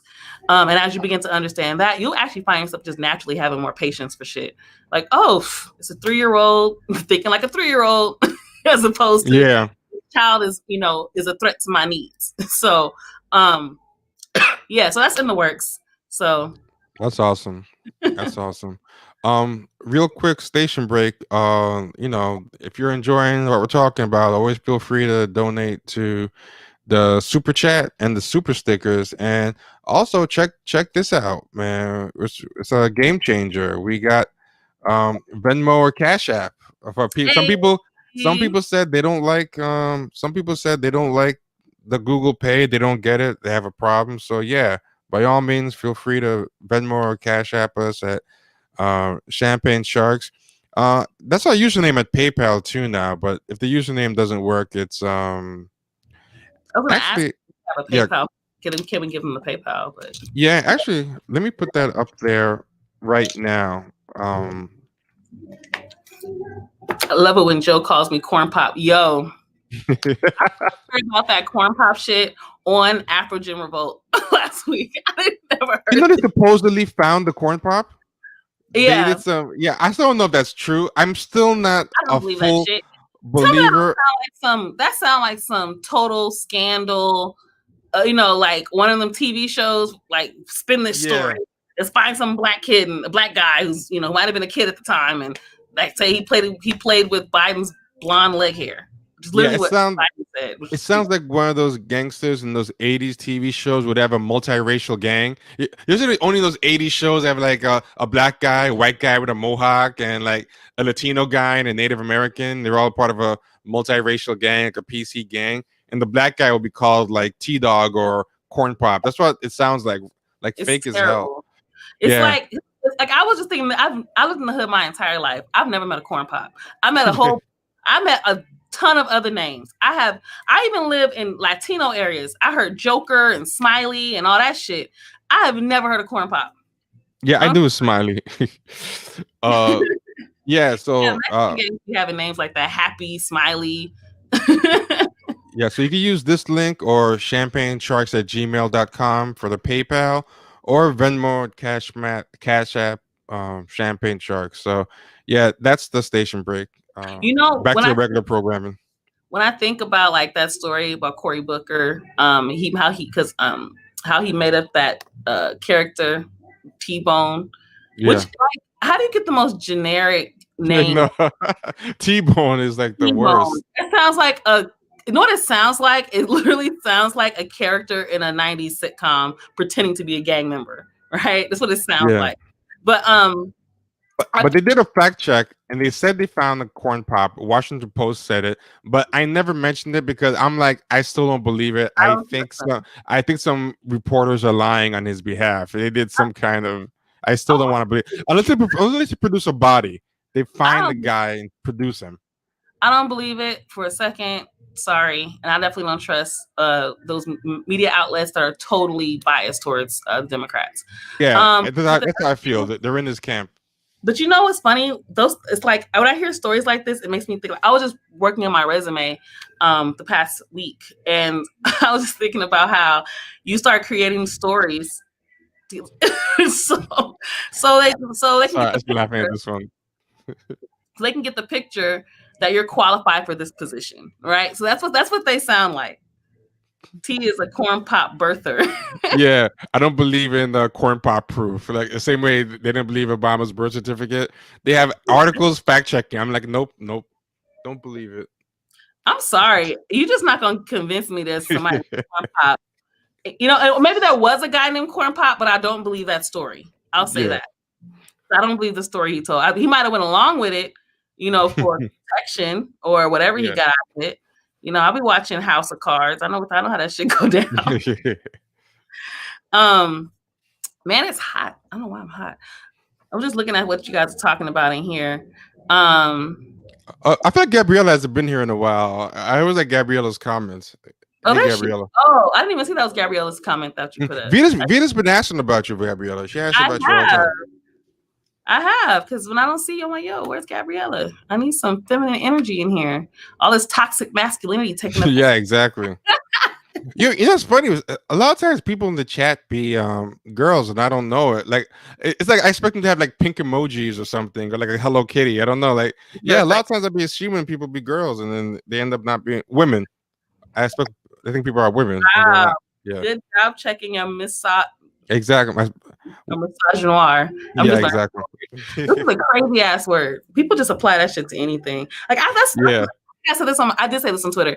Like I really, really hate how you guys learn new words and use them wrong and in the worst context. I remember when everybody was triggered. Mind you, trigger was everything. That's a real thing. That's a real thing, right? It's a term that you use when someone. Oh, thank you, Gabriella. I appreciate it. Thank you, Gabriella. It's my birthday month, so we celebrate all month long. Nice. But so you're not late then? They're definitely not late. But yes, see, I hate when I lose my train of thought. oh no! Oh damn! What did I? What were we talking about? Let me think. I'm getting secondhand high from you. Like I'm getting the forgetfulness. Yeah, I'm on my way home for sure. Yeah, I forgot what I was saying now. Was it good? No. What were you saying? You were talking. Yeah, it's because I put someone in the chat. Someone in the chat remind us. In the meantime, I'm gonna put this up. But Who's Naima? She was one of those people that was talking about how black people wanted the Black Caucus wanted the Black Caucus wanted now I know the what crime bill. Yeah. Oh yeah, go on. I was talking about the terms people use and they use them fucking Oh wrong. yeah, triggered. You're talking about triggered. Yeah. Yeah, the word triggered is a real thing, right? Like people actually get triggered, meaning that it sets off their anxiety, it sets off something in their brain that makes it difficult for them to control or their impulses, right? That's a real thing. But people just started saying it for everything. Or even the word toxic. Toxic something Or being trauma, violence. right. They call disagreeing is violence now. This is the thing. I actually have to use these terms when I teach because these are real terms. But the problem is I have to like undo this belief of what these words mean. So like toxic, for example, is another one people like to throw out and everything. Someone being toxic for you, a toxic relationship, a toxic situation, that's a real thing. We're talking about actual chemicals in your body. Your hormones, your stress hormones, if they're not absorbed out of if your brain doesn't absorb them out of your body, they can become toxic to your body, meaning it causes diseases, like actual diseases. Again, I keep telling y'all to watch that adverse childhood experiences study lecture, TED Talk, so you got some information on that because it's a real thing. So people say stupid shit like, something's toxic just because you didn't like it. It's not the same. Because you're uncomfortable. On top of that, if you leave the relationship, that means you were healthy enough to leave the relationship. Then it wasn't toxic for you. Oh, that's a good point. Before it became toxic. Or it could have become toxic. That's interesting. That's interesting. So that's a sign that it's not toxic if you have so I mean when you say it, it seems so common sense, but I never thought about it that way. Like it seems pretty common sense when it's one of those things that's like so common sense it's actually like profound. Like you don't even well, it's just that if it's toxic for you, then it's difficult to leave. It's difficult. You're having all kinds of issues because the thing about that feeling of powerlessness, confusion. Exactly. Yeah, makes sense. About that, it literally affects your mental health. That's what causes a lot of anxiety and depression and suicidality as you get older. And it disempowers you too. Exactly. Yeah, no, it totally makes sense. So we have to be very conscious, and also being conscious of the fact that we use these terms and we're basically watering down its real meaning. So when people have to actually utilize those terms the way that they're intended, the message does not get across. So I have to over and over, I've had to explain what toxic meant when I had to clarify what I meant by toxic, because I didn't want people thinking I was using it to mean, the cashier didn't hand me my money right. Yeah. Or, people love that word. They love trigger. They love trauma. They love gaslight. They love things wrong. So people, I asked what gaslit meant or being gaslighted meant. Nobody really knew whenever I asked. So I actually looked it up, found the movie called Gaslight. Great movie. Yeah, it's a great movie. So then I learned I had to watch the whole movie to understand what gaslighting meant. Yeah. Because it's literally referring to in the movie, the guy kept turning the gaslight on up and down and made her think she was crazy. And no, the lights aren't going on and off. That's your brain tripping, So people when I heard people talking about gaslighting, being someone gaslighting them, it's just when somebody disagreed with them or made a point. Yeah, or maybe even insulted them in the point. But either way, it's not being gaslighted. Yeah, gaslighting is supposed to be like what you said, right? And it's supposed to make you doubt your own sanity. And at the end of the day, not trust yourself. You don't trust because the guy in the movie kept telling her that she was leaving the gas lights on, or that the lights weren't going up and down; they were being steady. So she starts thinking, "I can't trust my own senses, my own instincts." But just disagreeing with somebody is not gaslighting them. That's ridiculous. And people are just so childish on there. I don't know if you noticed, but just real quick, being gaslighted or gaslit, I don't know which one's the right term, but when you have a situation like that, that's a very real and serious, dangerous thing. Being gaslighted is when your abuser makes you feel like it's your fault that you're being abused. That you caused it. Exactly. Or you doubt that, they have you thinking that, you're wrong about everything. And those are or you're not even being abused, you're blowing it out of proportion. Right, exactly. You're imagining it. so this is what I mean when I say people use these terms and they don't realize that that's harmful, because now I have to try to figure out how am I going to use these terms in a way that people can connect to, but it's hard. And then on top of that, people start writing think pieces on shit they don't understand. And I could tell because they start writing, Yeah. it's okay if you're a bitch to everybody. No, it's not okay. Yeah. Someone said showing data is contrary to narrative is considered gaslighting. Yeah, I've been called gaslighting for showing data, which is like that's the opposite of telling someone it's in their imagination. You're grounding them more in reality. That's like the opposite. Right. So, right. This comment I like.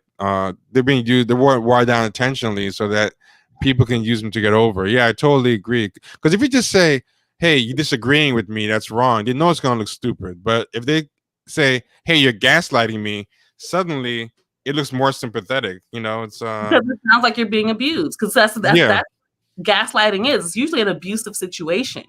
So like some sort of power, the powerless person is being manipulated, and the person in power is doing the manipulating, right?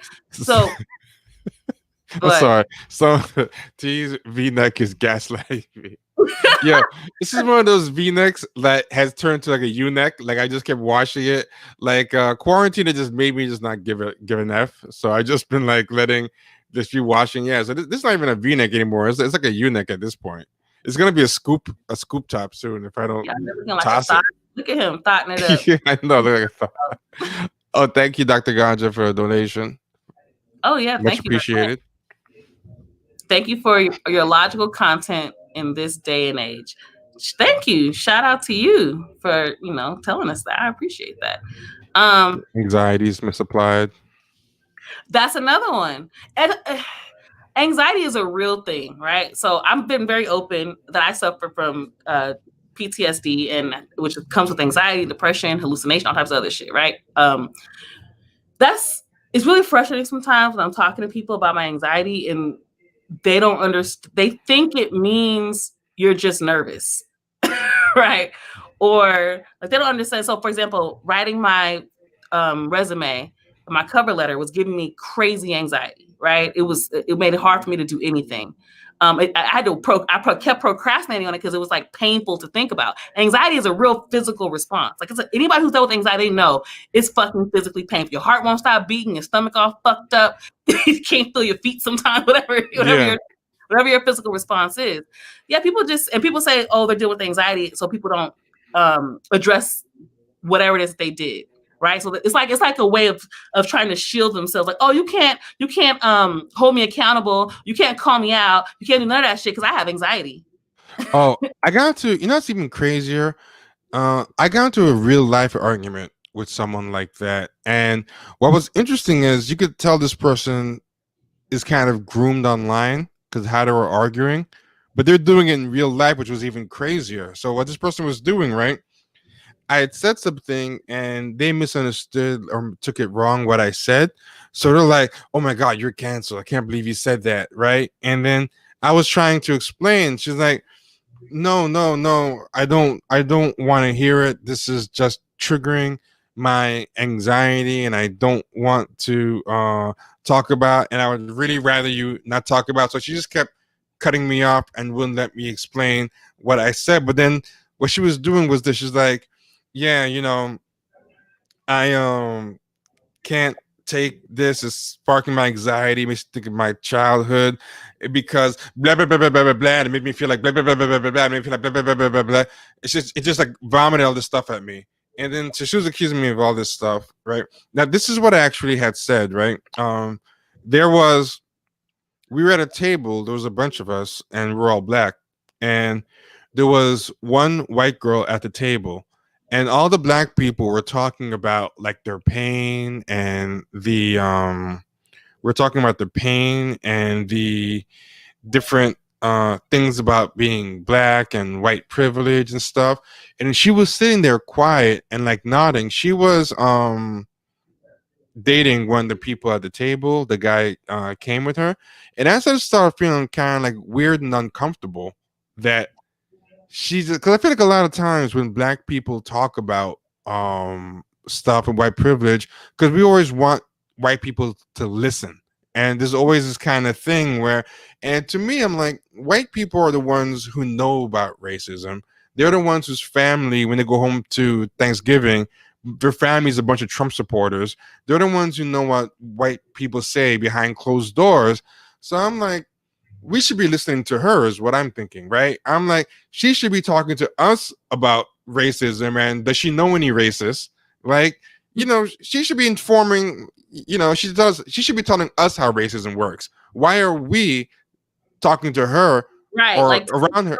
Right, like give us exampbles of how you've seen that shit operate in your household or your community. Yeah, give us useful information. Like, and the thing I'm gonna show you how they shut black people out of this job. My dad. Yeah. Or here's some inside track information. But I also think they kind of get off on being around like black suffering because they feel like it's authentic. I think a lot of white people, they feel like they don't have enough genuine suffering in their lives, and they feel like inauthentic because of it. I think it's why they do a lot of weird things. Like, you see that picture of the white couple hanging off the train that was circulating around Twitter, and they were doing all this risky stuff. Oh, well, there's this thing about like this white couple taking these crazy trains, and I think a lot of times white people do risky stuff and bungee cord jump and everything because they have such privileged, comfortable lives that they almost have to seek out adversity or crazy situations. I think they're like that with pain too. Like, they like to be around.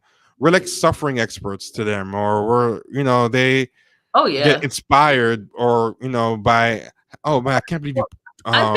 I think for them, it's part of it feeds their cognitive dissonance. You know what I mean? It's like a way to absolve themselves of their own racism. Yeah. Not having to address anything. And honestly, I don't care if they do or don't. But a lot of times they're okay with hearing us suffer. What they're not okay with is hearing us empowered. Notice that? Yeah. And also I think, they feel like we can give them a blueprint for when times go rough. Like, wow, the way you hold your head up and your life shitty. Like, show me how to do that. Like, that's why when Trump was going around, they were all feeling like they were gonna become second-class citizens. They wanted to elevate every black person they could find.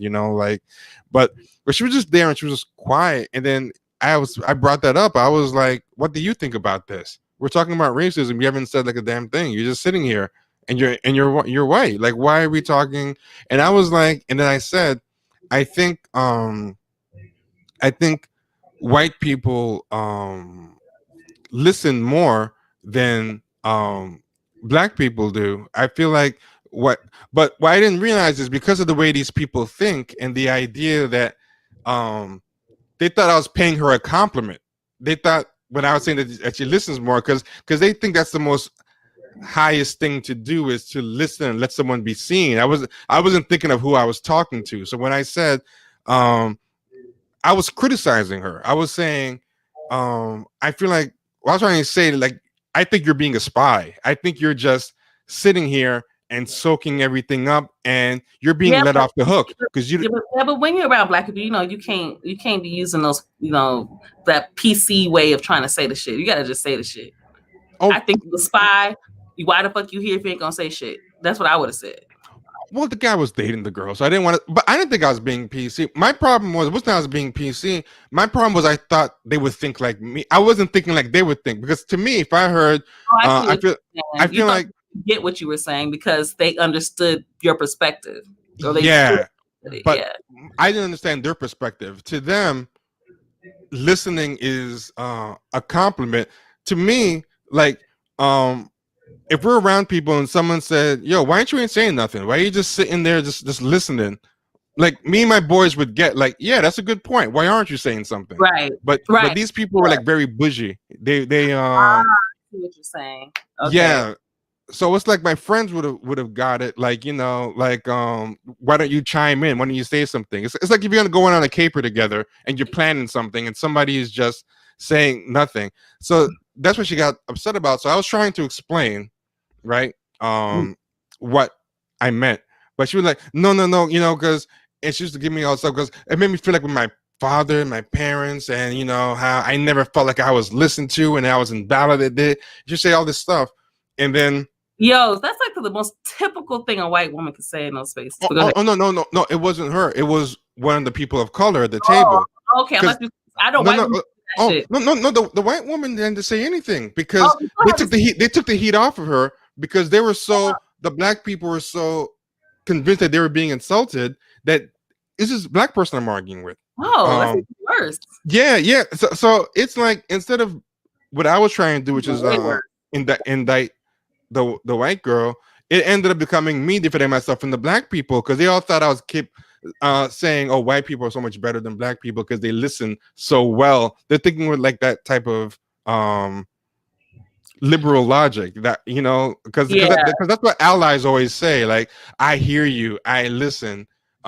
You're seen, So when I was saying that, shit like that. Are you okay? Ask your black friends if they're okay. Don't ask me. Yeah, are you okay? Yeah, that's what they're thinking. To me, I'm like, that's an op. If you're just sitting there listening and letting people pour their heart out to you, but this is what she kept doing, right? And this is why I'm talking about the whole triggered and trauma thing. She was stonewalling me with all this talk, and then every time I would try to respond, she was like, no, I was too much trauma. I can't, take it. Please just respect that. I don't want to. I'm like, okay, so forget it. And she goes, because it reminds you, blah, blah, blah, blah, blah. And I started realizing after, I'm like, why am I feeling so bad, right? And I realized after the fact, I'm like, oh, what she did was slick, right? She was acting like she didn't want to talk about it. But then as she was acting like she didn't want to talk about it, she would vomit out all her points. So she was like, no, I don't want to talk about it because blah, blah, blah, blah, blah, blah. And she would like emotionally vomit on me. And then when it was time to respond, so I was it's like she blocked you. Blocked me. Yeah, with an emotional blockage. And I'm like, that's why I feel, I'm like, it's slick. I didn't realize it when she did it, but after the fact, like if I was in a situation again, I was like, I would have told her if I was in a situation again, because the first time someone did that to me, I was like, if I was in a situation again, I would say, choose, either we talk about it or we don't talk about it. But if we're going to talk about it, we're both going to talk. But if we're not going to talk about it, then I don't want to hear what you have to say either. We're both not going to talk. But because I had never been hit with that tactic before, it totally, and that's what's interesting. A lot of these people can use the victim dynamic to actually be abusive. And because that's actually a kind of abusive tactic herself, what she was doing of that stonewalling. Yeah, it was. I call it basically weaponized. It's like you're weaponizing your emotions against the person, or even your circumstance, or even weaponizing your trauma. Even if the trauma is real, people will know. People have learned how to manipulate that trauma to get what they want. Yeah, and we do that a lot. And the cognitive dissonance of how she did it was she was doing it like a helpless shrinking violet. So it's like I was feeling like I was bullying her. That's what made me back off, especially because I'm a man and she's a woman. I'm feeling like I'm bullying her, so I'm backing off, but she's actually bullying me from below. And I was like, and I think that's how a lot of these people operate or try to operate on Twitter. Like, but this was a real life version of it where they use trigger and all this. They use trigger and trauma and all this victim language as a way to kind of get over and disarm you. It's very So I was like, that's very, and I'm like, I bet you use this in relationships too. I bet it must be very frustrating and to be having to deal with that. Yeah. This is a good example. I had someone use a similar tactic on me when we had a heated conversation by saying, let me finish when I wasn't interrupting. Yeah, people. Oh, that makes me think of a time that's happened to me when I was starting my job. And this girl, mind you, I was not rude at all. I was being nice. And this girl said, I don't appreciate you talking to me like that. And I hadn't said anything that night. I was like, wait, what? I hadn't said anything. And so and then she started crying or something. I don't know. But like, it was just like, wow, like I didn't even do anything. And again, I'm being treated like the angry Black woman and I have done nothing. I just asked you a question.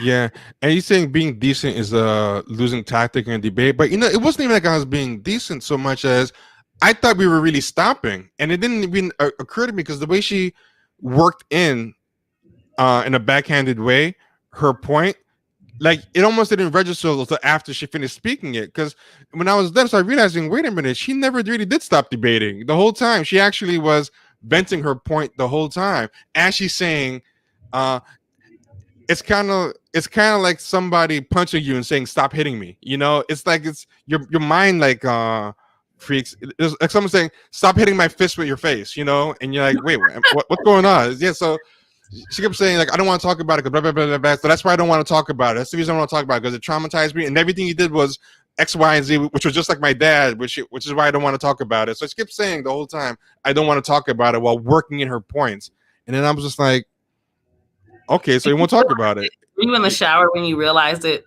and that's what you had to say? Because I know I'm in the shower whenever. Yeah.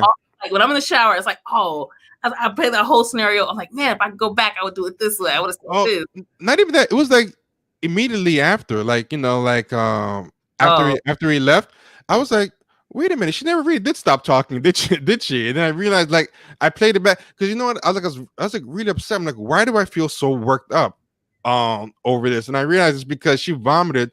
She transferred all her emotion to me, but then made me keep in mine, you know. But I mean, I took it as a learning experience as far as what to ever do if that happens again. But yeah, it was the walk home where I kind of realized, like, oh, that's what happened, isn't it? Yeah. Oh, walk home is also another one. When yeah, ideas come to you, like, oh man, I should have said this, or I didn't realize that's what was going on. I'm often late with shit. Yeah, especially if I don't know. If I don't know the people, if I know the people, I'm usually pretty right at understanding what's happening. But if I don't know you, I could be oblivious, and then I realize, I can't tell you how many times before I started interacting with white people. So growing up, I didn't know any white people, right? Yeah. So let's say we're a teacher or some type of person who did some type of work in my area. I did not know them. So I went to college, and it was my first time interacting with white people.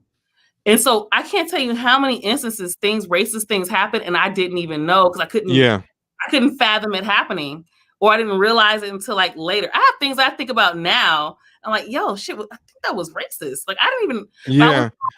But it's the thing, when you don't grow up around white people, you don't even think about it. I don't think about racism on a day-to-day basis from a personal perspective because I'm not around white people like that. But I understood it from a systematic perspective. I totally understand. I could break down to you, you know, the issues around, you know, the Black community and racism, how it looks in, you know, through education or how it looks through healthcare. I could break all that down for you. I could not understand why people were saying certain shit to me, and then later I realized later that they use some like their little white girl tactic to get over. You know, like, yeah. And they're good at knowing how to just be racist enough. And do you know how that's why I realized something? If you ever noticed Republicans and right wingers, they really hate and mock the idea of the microaggression. And if you ever hear them talk about microaggression, they love microaggressions. And they'll even have you thinking they're stupid. And I realized the reason they hate it is because deep down they know it's true. That's like their number one weapon, and they hate it because that has been their go-to method they perfected for not having to be overtly racist. They mastered that, and it's like someone gave away your biggest secret, you know? So yeah, I noticed that. Y'all keep telling these white folks how to hide their racism. Y'all keep doing it. Y'all will write every article known to man about how something is racist and why. Yeah. And why people should, and then bully them into not, you know, doing some shit. You know what I mean? Yeah. Half the time they still do the shit anyway. Yeah. So, you know, but it's just like the person said I was worked up because I realized she played me. That's not why I was worked up, even though she did play me. I was worked up because my emotions were blocked. I was on the receiving end of all the energy transfer that she was putting on me. She was just clearing out the trash and putting it on me, but then she was blocking me. I realized I was played after. I was worked up first, but I couldn't tell why I was worked up. I'm like, why am I so emotionally worked up?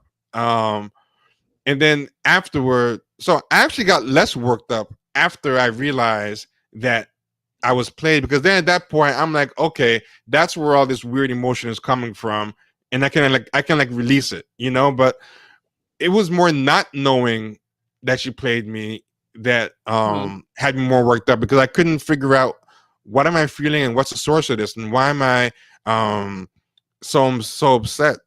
Because part of my conscious mind was saying, okay, we decided not to talk about it, so why am I worked up? And then I realized afterwards that she low-key got all her points across while she was acting like she was ending the conversation. Yeah, they want whites to care so bad. Yeah, but that's exactly what's happening in this conversation. I felt like if she wasn't there, we wouldn't have been having that conversation about black pain or whatever. I feel like they were they had a white person like, oh my God, we have a white person here.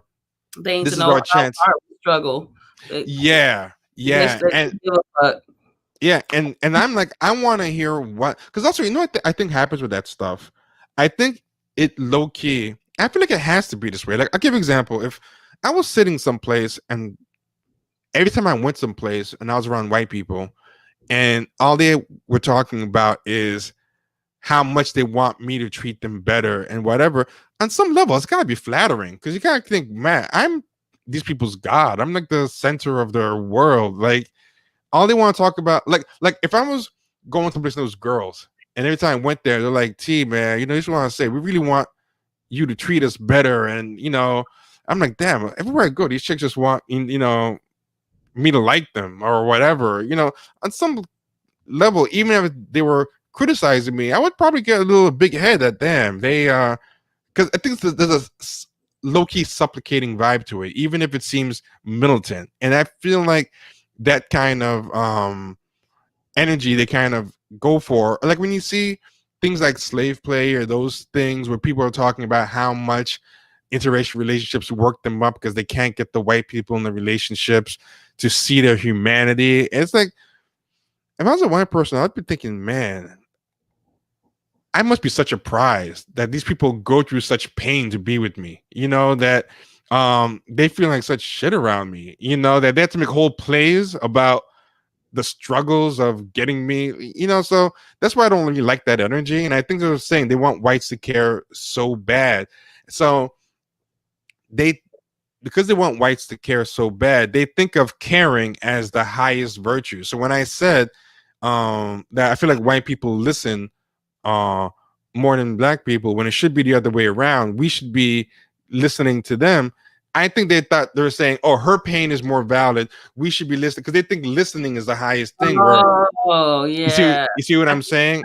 See that. That's what the way you worded it, I can see how it could be confusing. Yeah. But the way I because you worded it in a way with the expectation, it's kind of like what Dr. Amos Wilson says, right? Yeah. You know, the education is different. Even if we're getting the same information, what I'm learning and what you're learning are going to be two different things. So you have to begin with this expectation with like how your friends talk. And so you say exactly. Well, they weren't really my friends.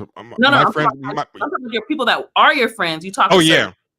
And then you got into this space with people who aren't really your friends. Yeah. And you don't speak to them that, you know, in that language. They don't even speak that language. They don't speak that language. They don't think that way. Exactly. Yeah. Yeah. So to a degree, you know, I understand it. But also the other problem is, if they were like mature, I could have explained it away in like a second. But they handle real life the way they handle online. Like, actually. Yeah. Frustrating experiences like that is what made me really want to understand these people, because Brooklyn is filling up more and more with them, and I used to just have cross wires with them because of gentrification. And that's when I really start trying to understand, like, from real life interaction, like, why are these people like black but they're so weird? I don't understand how they operate. Like, now I would understand them better, but at the time it was very new to me. I didn't understand like what just happened. Like, I didn't understand that they think that way until I like studied them more, and the whole ally thing, you know? Yeah, but yeah, I think I met those kind of people in college, because I didn't meet them growing up. Like I told you guys how I grew up, so I would have never met those people. But I got to college, and it was my first time meeting suburban black people. That was one. That was like a whole.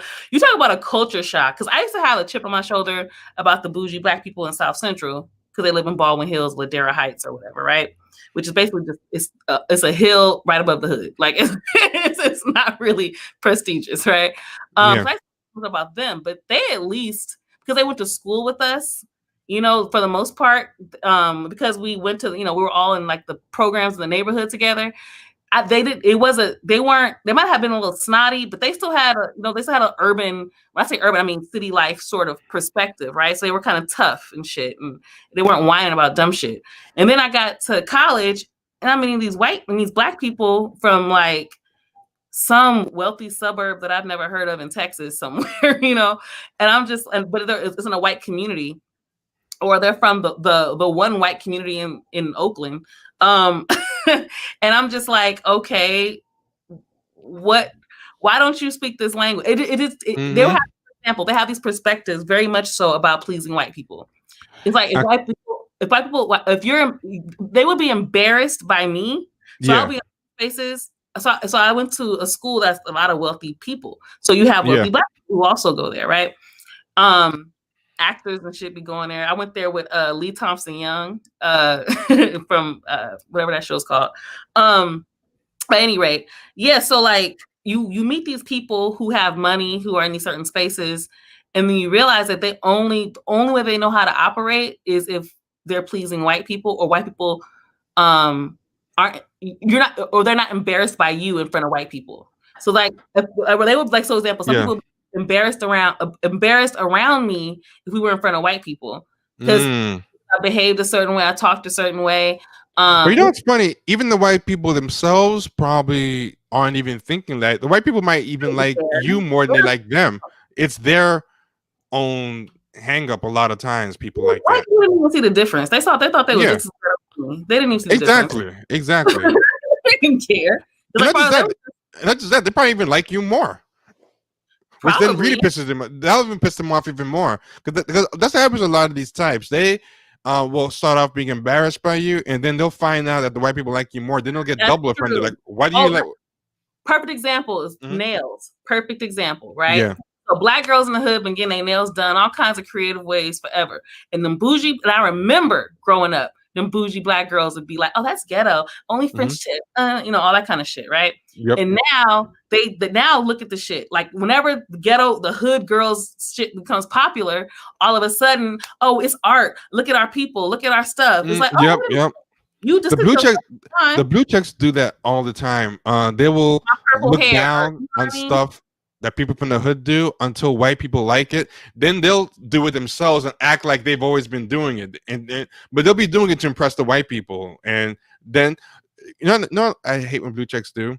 Like something that they scorn, if white people showing interest in it, the blue checks will suddenly, A, start trying to do it, and then B, use it as a conversation piece to get in better with white people. Like so those same people probably go to those white girls and goes, yeah, this is part of being in the hood. You gotta know about these nails, and where I'm from, we get nails like this. But meanwhile, a year ago, you thought you were ashamed that people where you're from got nails like that. It's right, exactly. Yeah. And what Kamari said here is really real. So go on, finish. Also, that's how they end up writing these think pieces or these articles about our culture that they weren't even a part of. And they get stuff wrong. That's how they get stuff wrong. You can tell they look on Wikipedia. Yeah, they'll be doing think pieces for white people explaining something, and it's like wrong as fuck. Wrong as hell. You could tell this got it off of Wikipedia. There was one article. There should been a bunch, but I remember there was one that was really bad that ran the route, and they had to take it down because it was so wrong about everything. And then Twitter lit him up. It was a couple of years ago. I wish I remember what it was, but it was a perfect example. You could tell the girl just took stuff off of Wikipedia and got it, or Urban Dictionary, and got it wrong. Right. Or you ever read the lyrics on Genius? Sometimes I just go to Genius is terrible. I just go for laughs because I remember they have so much shit wrong. Genius makes no sense because the kind of people that actually get hip hop are not going to read or write for Genius, and the people who are into that stuff, into the idea of translating hip hop, they don't know enough about it, because that's why they're on the site. The worst song I saw in Genius was Players Anthem, the Outkast, it's Outkast and UGK. and that thing has a lot of pimp and hustling, double and triple entendres. Right. Oh, they butchered the hell out of that one. I don't know if it was years ago. I don't know if they fixed that, but oh my god, that was. I usually like to do it for like West Coast shit. Yeah. I know unless you're from South Central or certain areas, you have no clue what this means, right? So because like a lot of what like any region rappers, but I think right now West Coast more than anybody still uses their own slang. Because like I feel like there's a lot of Southern slang now, but out here people still are very niche. So I find it interesting. I read Genius and I'm like, that's not what that means at all. That's not even close to what that means. But like you said, the people that will write for Genius aren't the people who actually listen to hip hop. Because this is the thing: if there are lines I don't get, I go back and listen. That's the whole point. You listen, listen. I might not get that shit till 10 years later, but I keep listening. I would never go on there to get the interpretation of a song. Genius started even bringing rappers to translate their own lyrics. I think they realized it was that bad. They did that at first. They tried to do that when it was Rap Genius. It was Rap Genius before it was Genius. It was Rap Genius. But no, when it first started, they didn't have that many rappers yet. They had a few. But when they got rappers, so that you would have people like before Kendrick got popular. Yeah. So they do like a little video clip or like a little note or something. So but when he got big, no, they would. Yeah, they eventually they started getting people like Nas and stuff like that. They got big enough to get like the big boys to. I think he bought it. I think he owned it.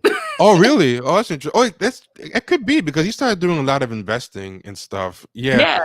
But this is the last thing I want to say on the topic because Kamaria nailed it, and I was actually gonna say this, and she thought it before I even said it. But this was the most annoying part, that the white person was able to leave the convo unscathed, and now she got to watch a black argument. So she got a front row of black people arguing with each other, and this girl brought up some stuff about black men too. And I remember she was talking about like, I feel like black men. I think she thought I was doing, because it was a white girl. I think she thought that I was a black guy, caping for. I mean, because now I understand how these people think and a lot of their hangups and their competitions and stuff. So I can look back, but she just said something about black men I thought was kind of weird. Instead, reminding me of her dad, and you shouldn't validate her. And then in that, like later on, the more I started understanding like that world, I was like, oh yeah. So I think because I know a lot of woke black women have a weird competition with white women and black men that. So I mean, who knows? But this is true about front row seat of black people arguing with each other. That really annoyed me more than anything. So it totally backfired what I was trying to do. But I think at the end of the day, it was my fault for not knowing who I was with and what I was, because I didn't really know these people very well. But so that's it. I actually like her point a lot, because I never actually thought about it that way. I just don't be around white people like that, so I don't think of it. And so it's just interesting when I see stuff like that, or I experience it, and I don't even realize what's happening at that moment. So actually, it is. And white people are like, I think they kind of feed off of that. Oh, look at the chaos in your own neighborhood. Like. Oh yeah, and it's just like being a spectator and stuff. And that's exactly what I didn't want. What I was trying to stop was her being a spectator. It was kind of annoying me. Like I feel like you gotta show up and bring something to the table. I just don't like when people just sit there and just don't contribute. But especially on a topic like that just really annoys me, because I feel like I figure. In racism conversations, it helps add to the idea, oh, I can't do anything. I need to learn more. I need you to teach me. And it's like, come on, you know how racism works. You created the racist system. Like, what are we going to teach you? Like, how racism works better than me. Like, you should be teaching us. That's the thing. Like, I don't understand why not us, but why so many black people think it's necessary to educate white people on anything, or talk to them, or even have them listen to our plight, or any of that shit. Like, it irritated me. I thought the case reparations thing was cool, whatever. I didn't see it going much of anywhere other than him on all the news networks, but which is fine. That's what media people do. But the problem I had was like all his articles and everything he wrote just seemed to me like he was always talking to white people. It never felt like he was talking to black people. And it just irritated me so much that, like, have you read the book Between the World and Me? No, I was interested in reading it, but enough people I liked It's didn't not like good. the book. I hate it. A He lot of makes people told me it doesn't for- really feel like it's to his son, that it's too sophisticated, that it's really for white people, but he's pretending That's it's what to I'm his son. saying. Okay. Yes, that's exactly right. Like, that's why I brought it up. He literally is like trying to give white people a picture of Black America. And he makes it sound almost miserable until he gets to college. And even then, you know, it's like shit happening, you know? So it's just like, for me, it's just like, what was the point of this? What was I supposed to get out of this? What is it?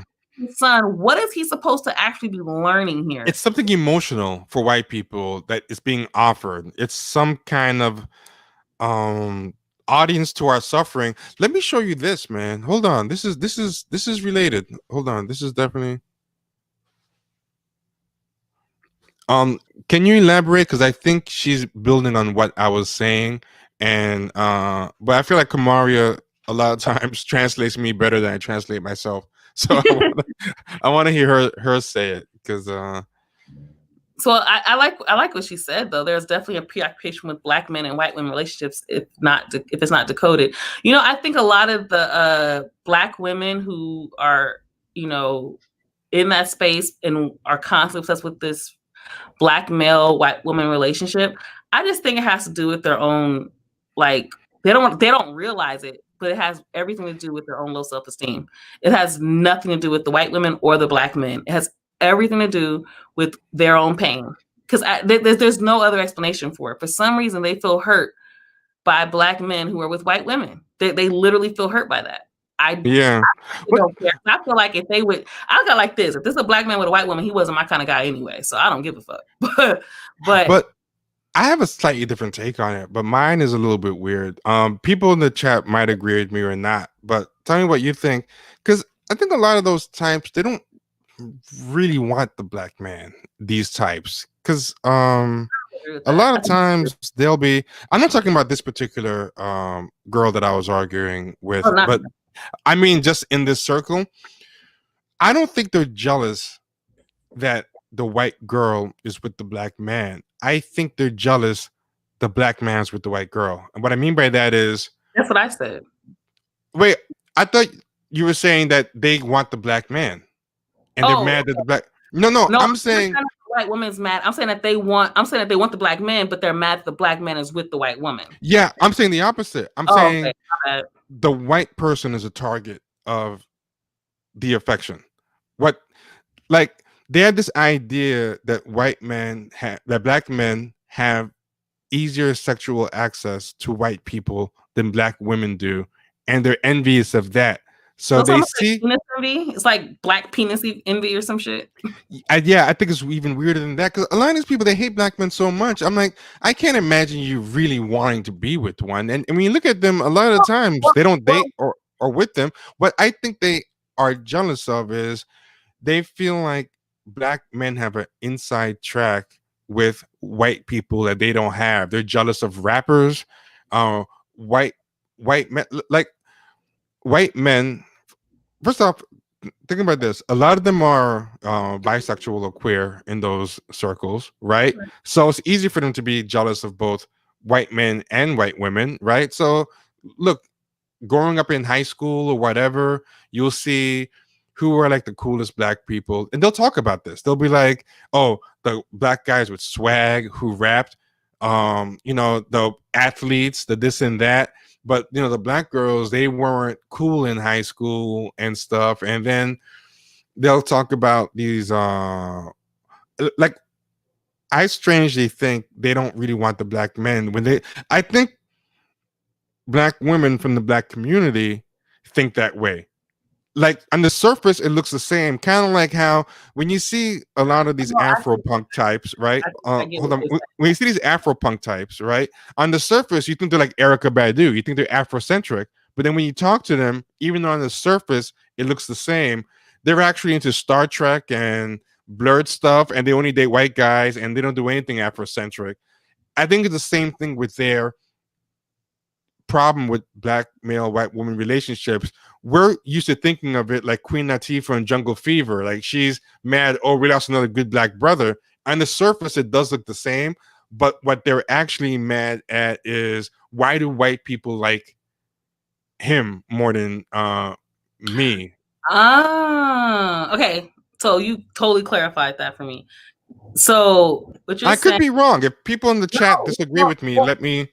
Well, I think what you're saying is not necessarily opposite of what I'm saying. It is, but you're applying it to a different group than I was. Because again, exactly, definitely come from black women who've been hurt. So I think about like my mom who gets mad at it, and she thinks anybody that ain't black is white. By the way, so so I think about women like that, or women, people who grew up with, as far as they're concerned, black people are supposed to be with black people and build our communities and, further our lineage so we don't die out. And, that's kind of stuff that I think about when I think about my community, when women here have an issue with it or feel pain behind it. What you're talking about is these women who they don't have a pain behind that because they're not around niggas anyway. They're in pain because they want access to this white space that they don't get access to in the same way that black men could easily get access to. Is that what you're saying? In their minds, at least, they think they can. Yeah. Well, definitely in their minds. I'm definitely not saying any of the stuff is true. I'm just saying in their head. Yeah. And that's why, if you notice, they're always talking about how they're mad that black men lead movements. They're always talking about how white people need to hire black women, not black men. That's what they're always talking to Joe Biden, hire black women.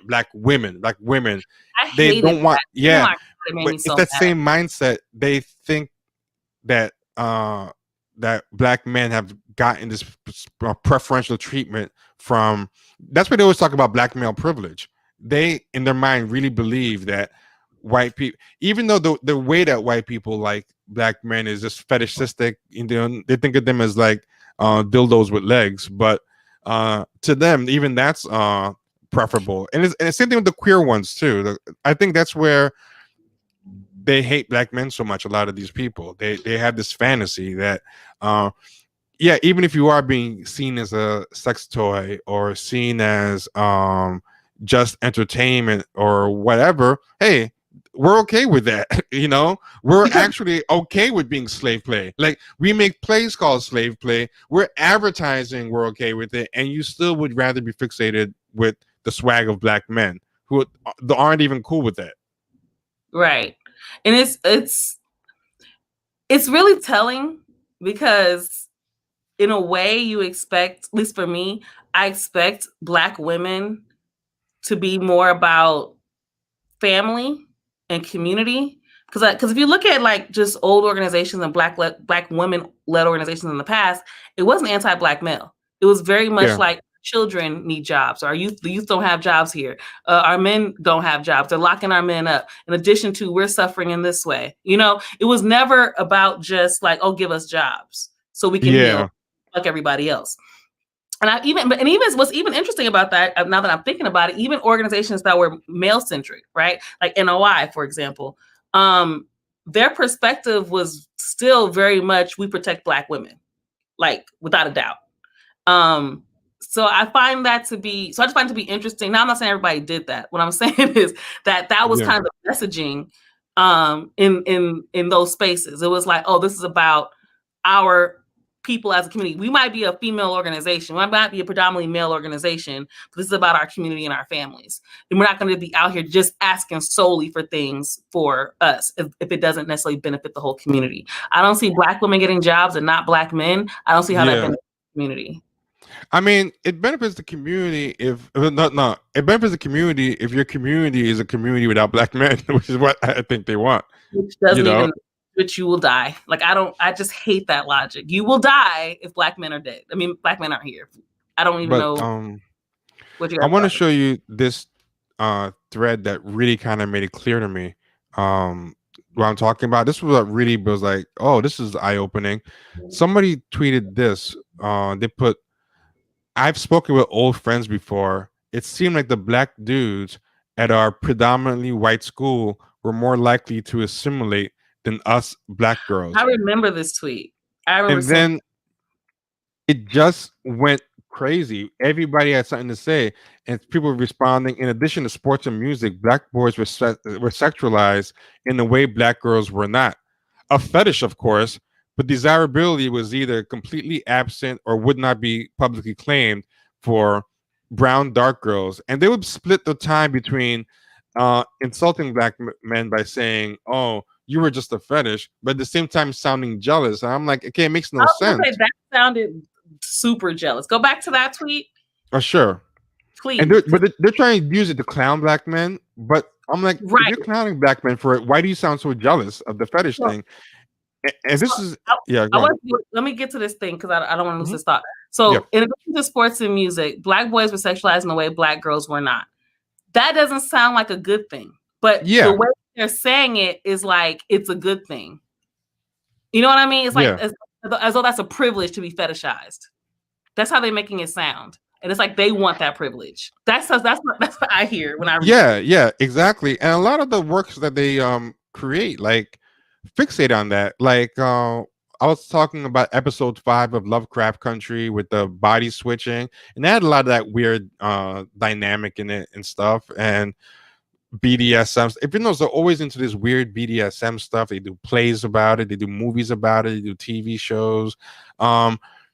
If you look at, they keep putting in everything. Like, did you see Watchmen? Yeah. They always have these things where the person is getting with the black person is getting with the white person, right? So the black hooded justice character is sleeping with the white male superhero, and the sex they're having, of course, is like very violent and degrading. You know, it's like very animalistic. And then when they're not having animalistic sex, he's spending time trying to make the white male superhero understand his plight and the plight of his people. And he's getting like gaslit and dismissed, which is the same thing that slave play was about that these white people they're trying to sleep with can't, you know, understand them. And that the biggest problem of being woke or conscious is that it gets in the way of you being able to sleep with white people because the white people can't understand. And if you can just get them to understand racism, then you can sleep together happily. Like, that's the point of being conscious, not to get woke, but to get in a space where sleeping with white people doesn't have to be problematic and a constant reminder that you're inferior. And there was a show called Woke. It was the same thing where it was on Hulu, where the biggest problem with being woke is not what it does to anything, but how it messed up his relationship with a white woman. I mean, there's a lot of shows and movies where they make that the main obstacle. I wasn't even watch no shit called Woke for that very reason. The fact that it was called Woke already told me the kind of Negroes that put it together.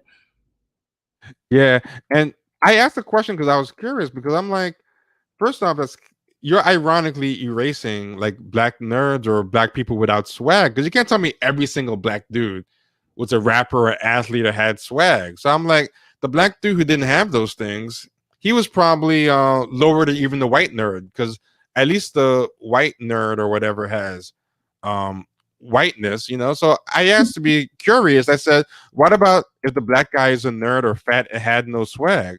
These all apply to a certain type of black guy, the athlete who's cool, etc. I didn't ask antagonistically. I just was kind of wondering, because I felt ironically in their mind they were erasing like that type of black guy, the same way they were complaining they were erased. And they claimed even those guys. I dated that guy in high school, nerd with no swag. Once he figured out that saying cool slang and wearing urban clothes made suburban kids think he was cool. She's lying. But that's funny. These guys are like these women are like incels. This thread of maybe coin incel energy, because that's what incels do. Incels lie all the time. They lie, but anything that you try to tell them about, maybe this is why you didn't get laid. They're like, well, no, this has happened. Actually, I did do this and I learned how to do this. But then a girl said that I was gay and then she slept with my father. You know, like they'll say they have an excuse all the time for why they're not getting laid. And these people sound like that. They made the black guys sound the way that incels talk about chads, but the whole thread was just that. And some people even called it out. Some people were like, these black gender wars seem to be us competing over white visibility and who assimilates into whiteness better. Like this was a very good thread because it just captured so much, and people were saying stuff like, you see Jemele in here, people said this is supported by research, and he's like, what research? And then nobody answered. Then I get that a lot. People will say that. I say, well, how did you get this information? Like, how do you know? And they'll get mad and say, I just know. Are you stupid? There's Google. I'm like, yeah. This woman put, me having very few friends and being miserable at my predominantly white institution in Georgia, while I see the black guys with people around them constantly. The whole thread was just full of stuff like that. I mean, yeah. Because you almost any black school, I've been college especially, black people gravitate towards each other like magnets. Like they under, like, from everything I've seen, like, even my baby brother, his school is predominantly Latino. He lives in Norwalk, which is like mostly Latino. It's like maybe 5 black people in the whole city. So his school have very small black population. But guess what? All them black people fuck with each other. They're like a clique, the black clique, the black table. You know what I mean? Yeah. So like, I just, when people say, like, I know I won't say she's completely lying, but she's definitely exaggerating. And that's not even realistic. I will say I have heard stories like that, and I think it does happen sometimes that some black dudes do become that guy. You know, they'll. Well, that happens. I'm talking about yeah, it definitely happens. But I think these people are kind of exaggerating the degree to which it happens, and I also think that they're lying as far as erasing all the black guys who didn't have swag or whatever. I'm gonna tell you the truth. Even in those like predominantly white schools or whatever, there's always like some black guy who's kind of square who would happily date like a black girl, and I'm very not convinced that these girls were not turning down a certain type of black guy themselves. It just seems weird that they can't find anybody that want to date them. It just seems, I just don't. It's they're lying. This is why I also say, you can't create these weird ass binaries. It's this kind of guy versus this kind of guy. Yeah. You know what I mean? And or it's this kind of, you know. Yeah. Not all black guys have swag, and not all nerdy black guys can just adopt swag and fool white people. Like, white people know when. I knew that was a lie straight up, because who you are and your personality, that shit comes off hella corny when it's not who you are. Yeah. But at any rate, the thing that bothers me also is like this weird belief that there's only cool people, or these cool people, and then there are these you know, nerds, and that's it. As though most of us aren't in between somewhere, right? Like, I was never popular. I wasn't a popular kid, but I had friends. I found out I didn't think any. Those other things people don't realize this too. I didn't think any guys liked me in high school. I really believe that with all my heart, because I was mistreated. I was bullied. I had a lot of issues with guys in general, right? Come to find out, after I was graduated college, I ran into somebody from high school. He was like, man, I had the biggest crush on you in high school. And I said, what? On me? I didn't even know. So how do they not know? But they may not know that there were black guys that were interested in them, but they were afraid to talk to them, or they thought they didn't like them, or whatever it was. It's high school or college. Like, you're young. You know what I mean? So people aren't just either they're the cool guy or they're the nerd. They're usually somewhere in between. In general, exactly. I agree. People seem to find love. Why your black ass can't? This is the last lie. I mean, this thing was full of lies, but this is the last one. Someone said, and they are quick to toss us aside in the process. I received a random apology from a boy I went to high school with for his part in ignoring us black girls while white girls were fetishizing him. And I'm like, he just reached out to you at random after high school and it was like, hey, sorry, I treated you black girls bad while white girls were fetishizing me. Like, who's gonna write that to someone? Nobody's doing that. Yeah. And people were quote tweeting the tweet. They're like, 100% the case in my high school. Black boys could blend in if they were skilled athletes, but black girls, we could have had the moon down from the sky and still wouldn't have been enough at that school. But meanwhile, she left out, she said if they were skilled athletes. So she left out the plight of what if they're not skilled athletes, you know? But that doesn't matter. Those black guys don't matter. But even to say that black boys could blend in is a lie. There's no way, if they're especially if they're a fucking athlete, that they're blending in. And it's the opposite. They're standing up.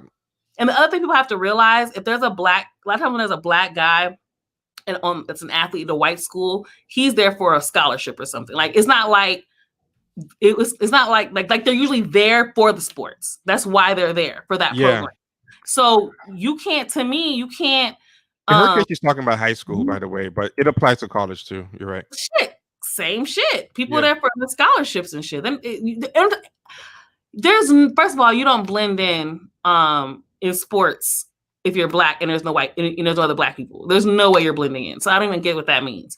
Either she's lying about that, or there really were black people on the team and those people he fucked with. I went to a PWI. Never did I see it where it was always black guys with white girls all around them and they were all athletes and popular. No, there were regular ass people. I told you, there's all just regular ass people that go there.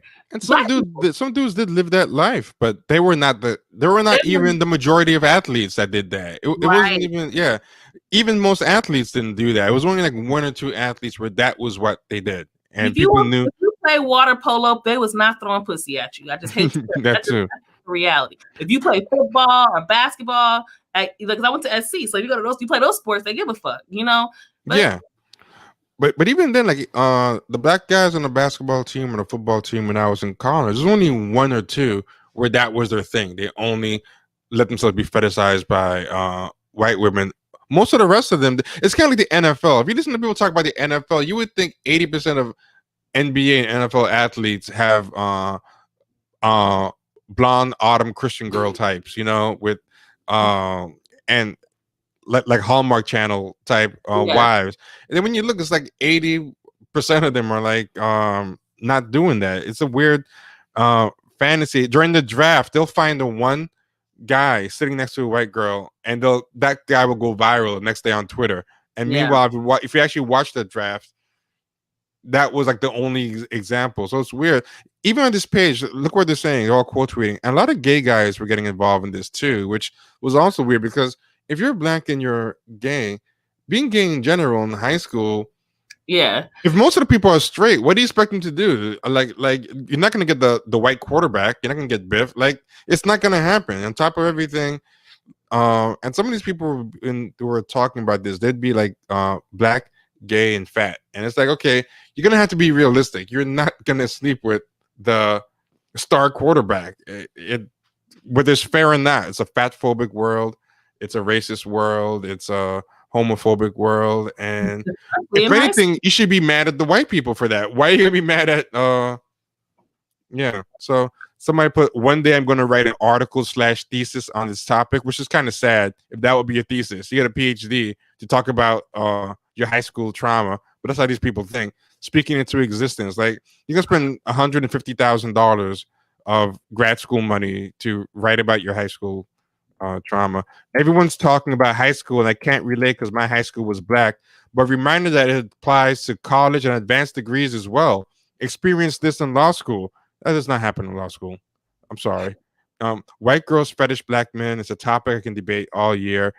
I say this all the time. The black guys at predominantly white schools are often accepted because the white guys think they're cool or athletic, but it's harder for black girls to get acceptance from the white girls. And this people keep going on and on. So I realize, wow, this is and it's not realizing this explains a lot of them. They can't get over high school. Yeah, it's weird. It's super weird because I'm reading this shit and I'm just kind of stunned that they give that much of a fuck about this shit from high school. And the fact that she said, "Oh, I went to a black school, so but I'm gonna, but I want to be a part of this conversation." So I made some bullshit that doesn't even make sense. Because I just have to be in a conversation to bash black men in some way. Because that shit didn't even make any sense. Like, no, it made no sense at all. Like, why are you even in there? It's just very weird. Right. And it's like they want to. Oh, the other thing I was going to say is I hate that they use their little, even if, let's say this stuff that they're saying is true. That does not mean it's representative of most black women's experiences or black girls' experiences in school. You know what I mean? So you can't make it like, to me, it's like they're trying to say, oh, in my experience, therefore this is what applies to all these black men out here. Yeah. And they always make, and also like this is another way to like incels. They always make black women sound so pathetic. Like, why do you keep doing that Right. all the time? It's like Right. those videos. We were Nobody talking. wants us. Nobody finds us attractive. We're too dark. We're too fat. We have our ass is too big, but we don't like Kim Kardashian. I don't know. They just it's like it's always Yeah. thing. It's like they always it's like they want me to feel bad about myself or about my blackness or about my black men. You know what I mean? And that's the way incels talk too. You know, it's like you can't change your looks. You're always going to be in the bottom tier. And if an incel says, "Hey, I think I can improve," they'll get mad like a betrayal. And these people will be the same way. Like when there was a black girl who's overweight who's like, "I don't think I'm ugly," and a bunch of them who always accuse like black men of being fat phobic, like started ganging up on her and saying, "You're never going to be loved. You're fat. You know, sorry, you're delusional." And then, ironically, well, this girl, her name is Abike1999 on Twitter. Abike, yeah, I fuck with her. Abike, yeah, she's real cool. But there was this gay black social justice warrior type and this black feminists who were bashing black men. And she was like, you know, what you're saying is not cool. They were saying all types of messed up stuff. And the guy's supposed to be a therapist, a family therapist. He says these horrible things about black men. And she was like, you know, you shouldn't be a therapist. What are you talking about? And then like, what do you know? You're fat. Black men will never love you. They're the most fat phobic of all. And a bunch of black guys stood up for her. They're like, oh, I remember that. Yeah, like, why are you talking to her like that?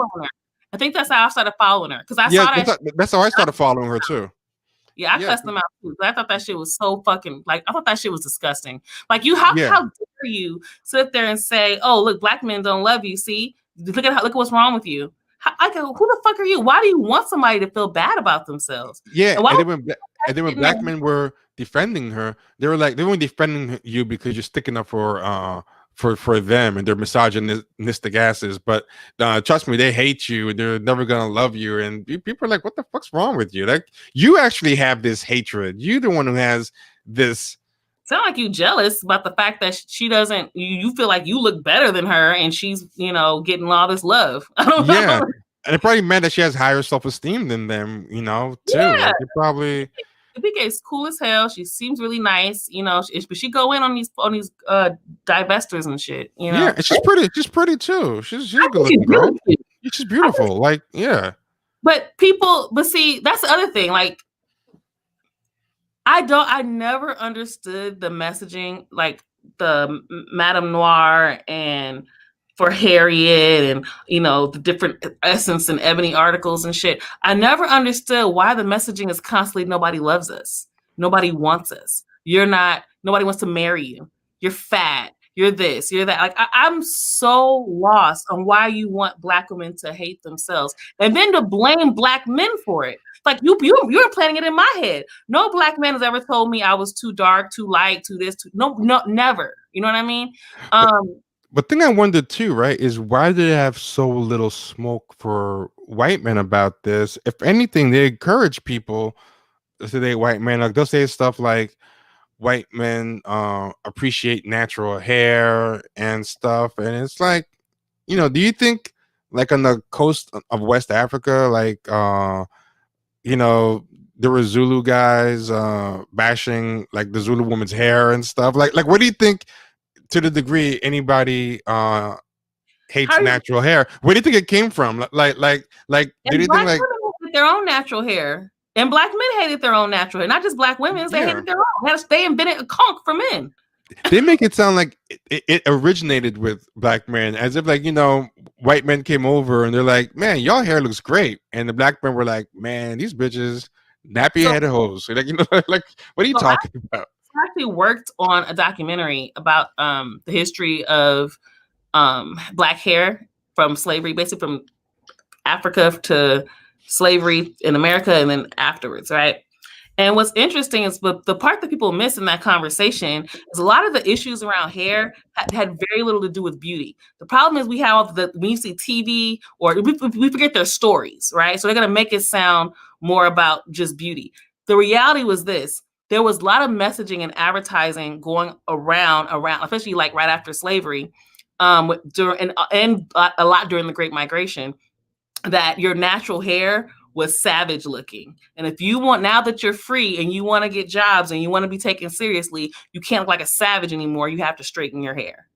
And that's where a lot of that comes from. So it had very little to do with being attractive to Black men or anybody else. It was about how do I get, because Black women would not hire you in their retail business if your hair wasn't straight. And certain, if you came out of the South, right? So you went north, went to the West, you went to the Midwest, the UK. Oh, no. You look like a country farm girl. We're not doing that. You got to straighten your hair, right? Because otherwise we will not get customers. Otherwise we will not be able to have this business. Otherwise we're going to have a problem. So I need you to fall in line with this. Oh, I don't know how much that is. What does that mean?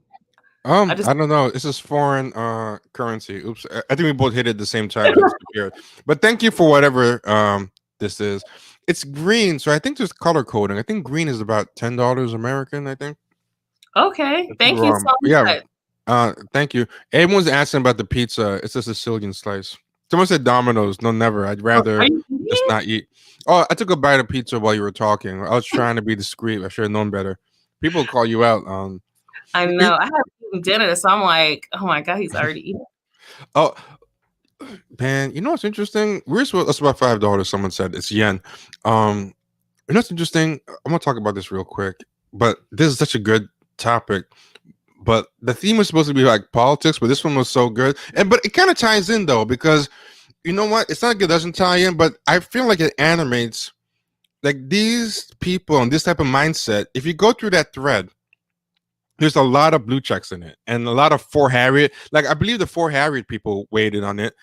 There were a lot, like in fact, I can show you actual writers and freelance writers and all the usual suspects that we talk about. They were all up and down that thread. There were a lot of academics and activists. Yeah, it wasn't just randos, but if you look at that high school, I think it actually ties into this political thread. That's the energy these people are coming in with. The people who are in these activist spaces who are saying trust Black women, this Black women, that Black women. It's like a compensation for that high school jealousy of Black men. It's like now we get to be the prize, not you. And they also have this weird imagination I noticed where they kind of taunt and imagine that Black men are jealous now of it's like that whole incel revenge fantasy of, you know, the girl didn't like me, Alex L. And actually I used this for a different analogy yesterday, but I'll bring it back today. But you know, Kenny and I always talk about those Alex L cartoons and the guy it says like beat a chick to whatever. Like I think they're like that, but it's like with white men and white people or white establishment or whatever. They like to imagine back in the days you were the one that was hot, but now and y'all laughed at me, but now I'm the one that is loved by white people. Aren't you jealous? You know? And it's kind of weird because most average Black guys don't think that way. Most average Black women don't think that way either. You know, but the Black guys who do think that way are walking right behind them, like simping. Like you know, the only Black men who think that way are the Black guys in their clique anyway, like the Damon Young types and stuff. So yep. I don't know why they're taunting us with that, because all the Black men who think like them, who are competing, you know, for the attentions and validations of the white establishment, are all the Black guys in their clique. So it's a weird. Yeah. Oh, thanks, Hirotu, for the donation. Thank you so much, PB, and thank you for the compliment. Yeah. And this is not deep dish. I don't like deep dish either. I agree. I like New York pizza. I've never had Chicago pizza in Chicago, at least. I haven't been to Chicago yet. So I definitely want to go to Chicago. But I've had deep dish pizza and I love it. I love New York pizza #1 though, because because the thing that sucks about LA is we don't sell pizza by the slice. So it's not like you can just walk outside and just go grab a slice of pizza. In New York, every block there's some damn pizza, if not next to each other damn near, right? And it's like big slices and the cheese is so good. It's like you can't beat. I want to go to Chicago and I'll give you guys an official. Even the Chicago pizza deep dish that I like, there's a style called tavern style, which I like better because it's flatter.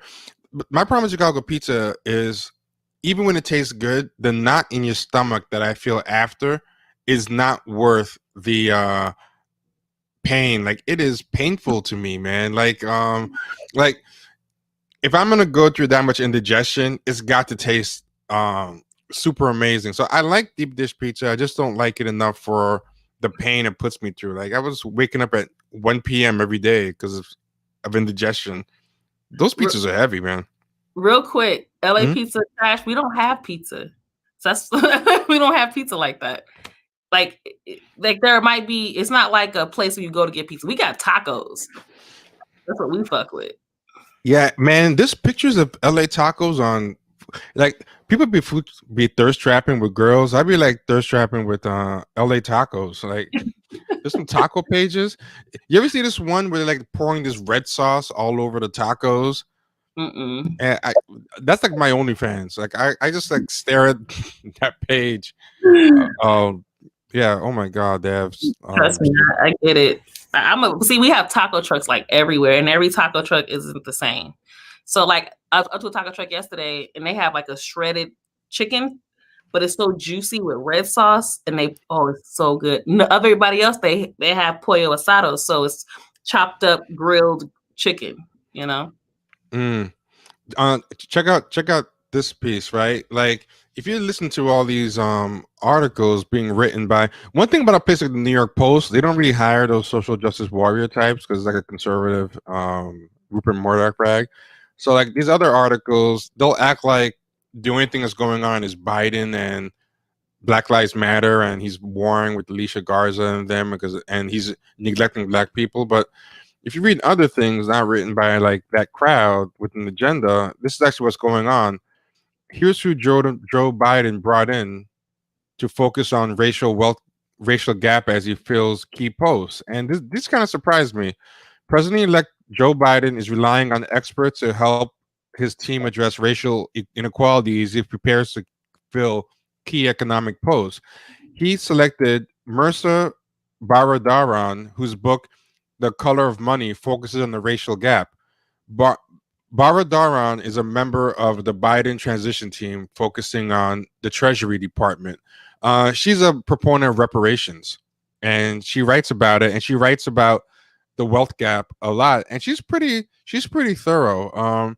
She was supposed to come on the show, and she agreed, and we were talking on Twitter. That she unfollowed me. I don't know what I said, but she ended up unfollowing me. But congratulations to her. She's good people. I don't know why she unfollowed me. Then Lisa Cook, an economist at Michigan State University, is focusing on the Federal Reserve and banking and securities regulators for Team Biden.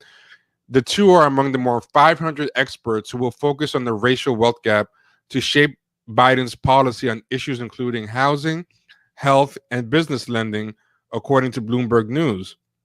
I hope something comes out of that. I was surprised. Some of the people he named, some of them are surprisingly thorough, but this idea that they're not addressing black issues the way Black Lives Matter is pretending isn't true. They're just not bringing in social justice influencers. They're bringing in actual economists. Mirza Baradaran is, because he's from that Obama school. Obama's Harvard Law. He's from that old school. They're bringing in the old school type of credential people. They're not bringing in influencers. Warren bet on influencers and lost. They don't actually have as much influence offline as people think, and it mentions quick.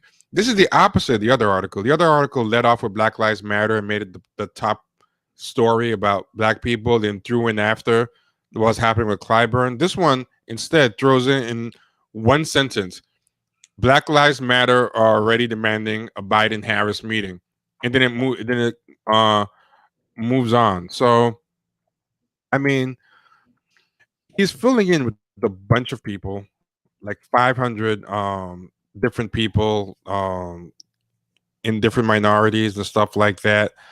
So, yeah, depending on who you read, like don't believe the hype. Like but it's more a sign that these people are being left out. They're like, notice me, senpai. We want you to notice us, but you know, he's getting black people. It's just not them. You know, I think that was one of the articles old boy sent me or linked me to show that he wasn't a white supremacist. He's like, well, the white supremacists do this. I'm just like, I think we clearly have two different definitions of white supremacists. So we're just gonna he could still be a white supremacist, but have his feet held to the fire. It doesn't mean George Wallace ended up working with black people when the segregation stuff wasn't working for him anymore, and he had to. You know, listen, this guy needs to win again, and a lot of people are holding his feet to the fire, and not the Black Lives Matter people. All they want is jobs, but there's other people who have been holding his feet to the fire. It doesn't make him not a white supremacist. That's the problem, because they think they have to like people and be liked to vote for them or have them do stuff for them. But someone could not. I mean, Trump was about to drop $500 million on the black community, and no one's gonna say that makes him not racist. Right. Like, people understand it in other contexts. Like if you say, hey, I'm not racist, I'm married to a black man or married to a black woman, everyone would be like, oh, that doesn't mean anything. But then they'll act like this means in something. Politics, in politics, it's like, and that's the reason why they can't believe Ice Cube could work with Trump and Trump would do anything, because they think if you're a racist, you'll never bargain with but people bargain with racists all the time. Everybody else is bargaining with these racists. You know what?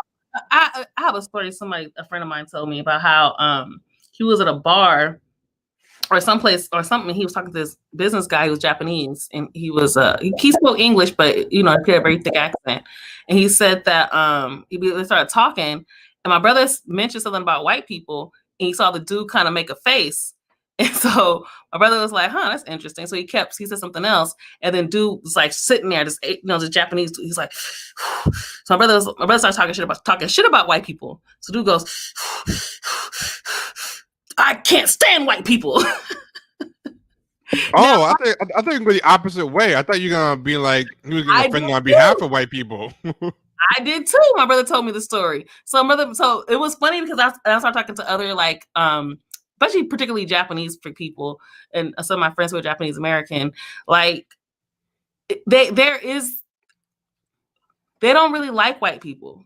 They just know they have to deal with them, and they know they have to negotiate with them. Chinese people can't fucking stand white Americans for shit. A lot of them are still bitter about the opium trade. I had no idea that was even something. They still do policy based on grievances from that. They like the idea of humiliating America in that sense. But white people don't fuck white people, but they know they gotta do what they gotta do.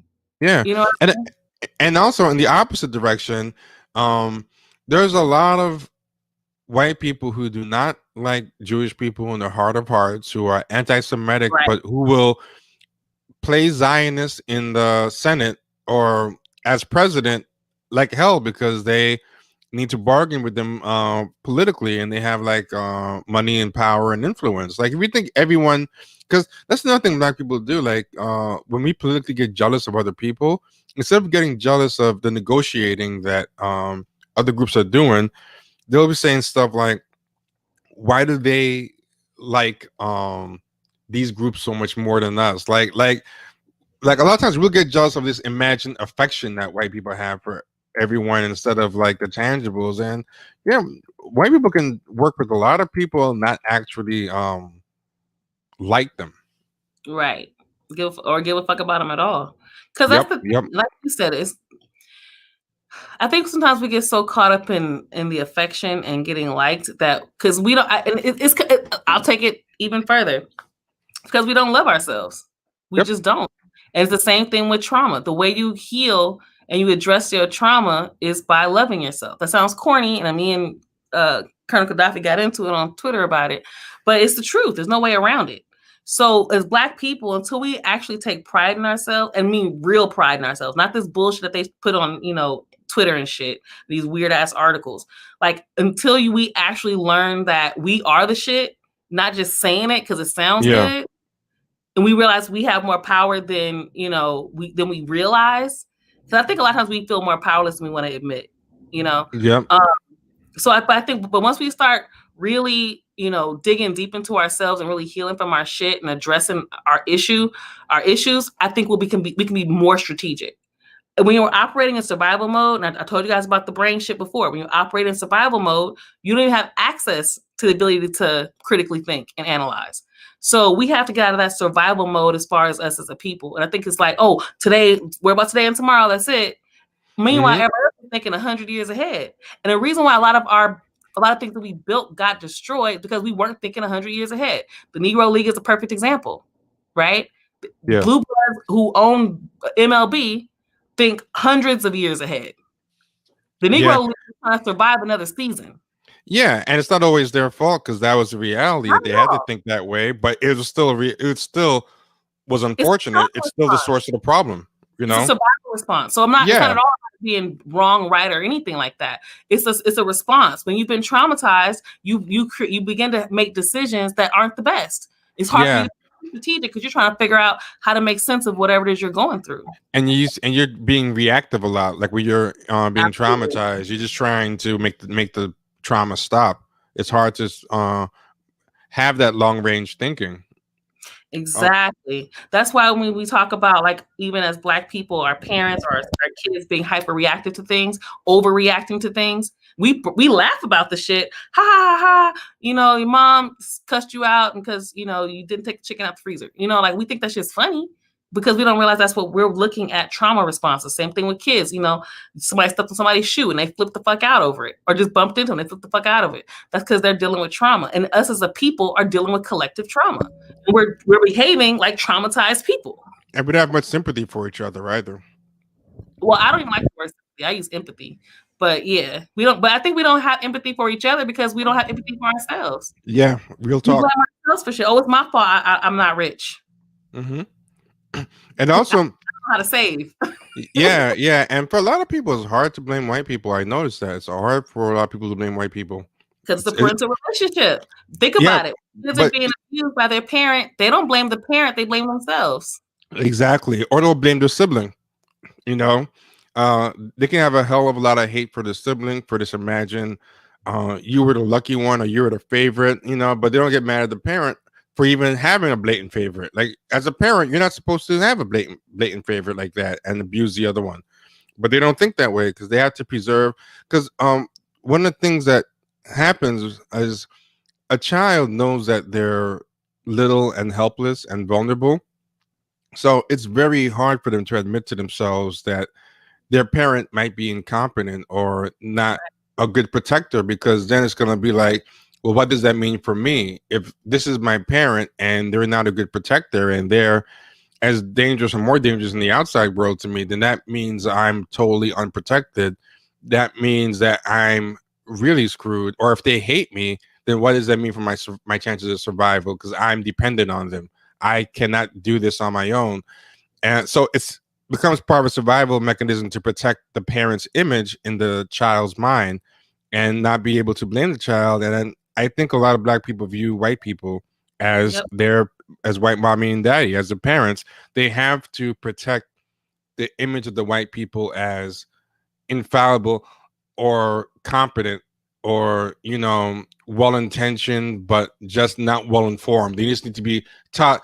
Like that thing about why Black people have to keep explaining things to white people all the time. And it's like, it's not that different than the kid who thinks, if I can explain to my parents, that kid's like 40, 50. If I just had to sit down my parent and explain it this way, maybe they'll finally get how they screwed me up as a kid. And then they'll finally love me. And I think it's the same thing. We're traumatized children with white parents. We gotta grow. We gotta get out of that shit. Like, we gotta like. It's scary to me because sometimes I wonder if we will, especially when I feel like we have Black people who are working against the other Black people who are trying to heal in our communities. Because, like I said, the people that are doing some real shit, they're not in Forbes, they're not in major magazines, they're not even being interviewed on MSNBC unless it's for one particular story, and you never hear from them again, right? But for the most part, activists and people who are doing real work on the ground, they're not. That's fine. They're not they're not being recognized. So I feel like a lot of times you have other people that are kind of working against them. So I don't know. I worry. Now I lost you altogether. I was trying to make the thing small, but make our faces big, but I couldn't figure it out. You want to talk about it though? Oh yeah, it's very short. I just want to say this real quick, just so I can get off the screen. But this is in Bloomberg. Disparities in economic opportunity and achievement have been a prominent topic in the U.S. this year since the summer's widespread demonstrations against racism and police brutality. Federal Reserve Bank of Atlanta President Raphael Bostic, the first Black Fed president in the central bank's 106-year history, said systemic racism is both an economic and a moral issue. There's a lot of people talking about Black economics now. I'm curious to see if they'll deliver it. And I'll be honest, but I'll tell you, I think a lot of people hate them, but I think ADOS mainstreamed a lot of stuff, even if they got pushed out of the final gift giving and everything. But they've bigged up I was forgot to pronounce her name, but around reparations. So yeah, they really mainstream reparations and all this stuff. Biden and Vice President Kamala Harris are emphasizing diversity as they prepare to assume power. Women comprise more than 50% of the new administration's landing teams, and more than 40% of advisors are from groups that are historically underrepresented in the federal government, like racial minorities, people with disabilities, and those who identify as LGBTQ. So don't let what BLM is trying to make the narrative that were helped, but these are people who really helped them. They're helping the Clyburns, they're helping the educated class, the people who've been in the corner all along, not last minute Warren defectees with social justice influencer resumes and stuff like that. So I mean, and she said as recently as like the other day that they're still not getting called back. They're not going to get called back, I don't think. I think this is going to be a very interesting moment for Black Lives Matter.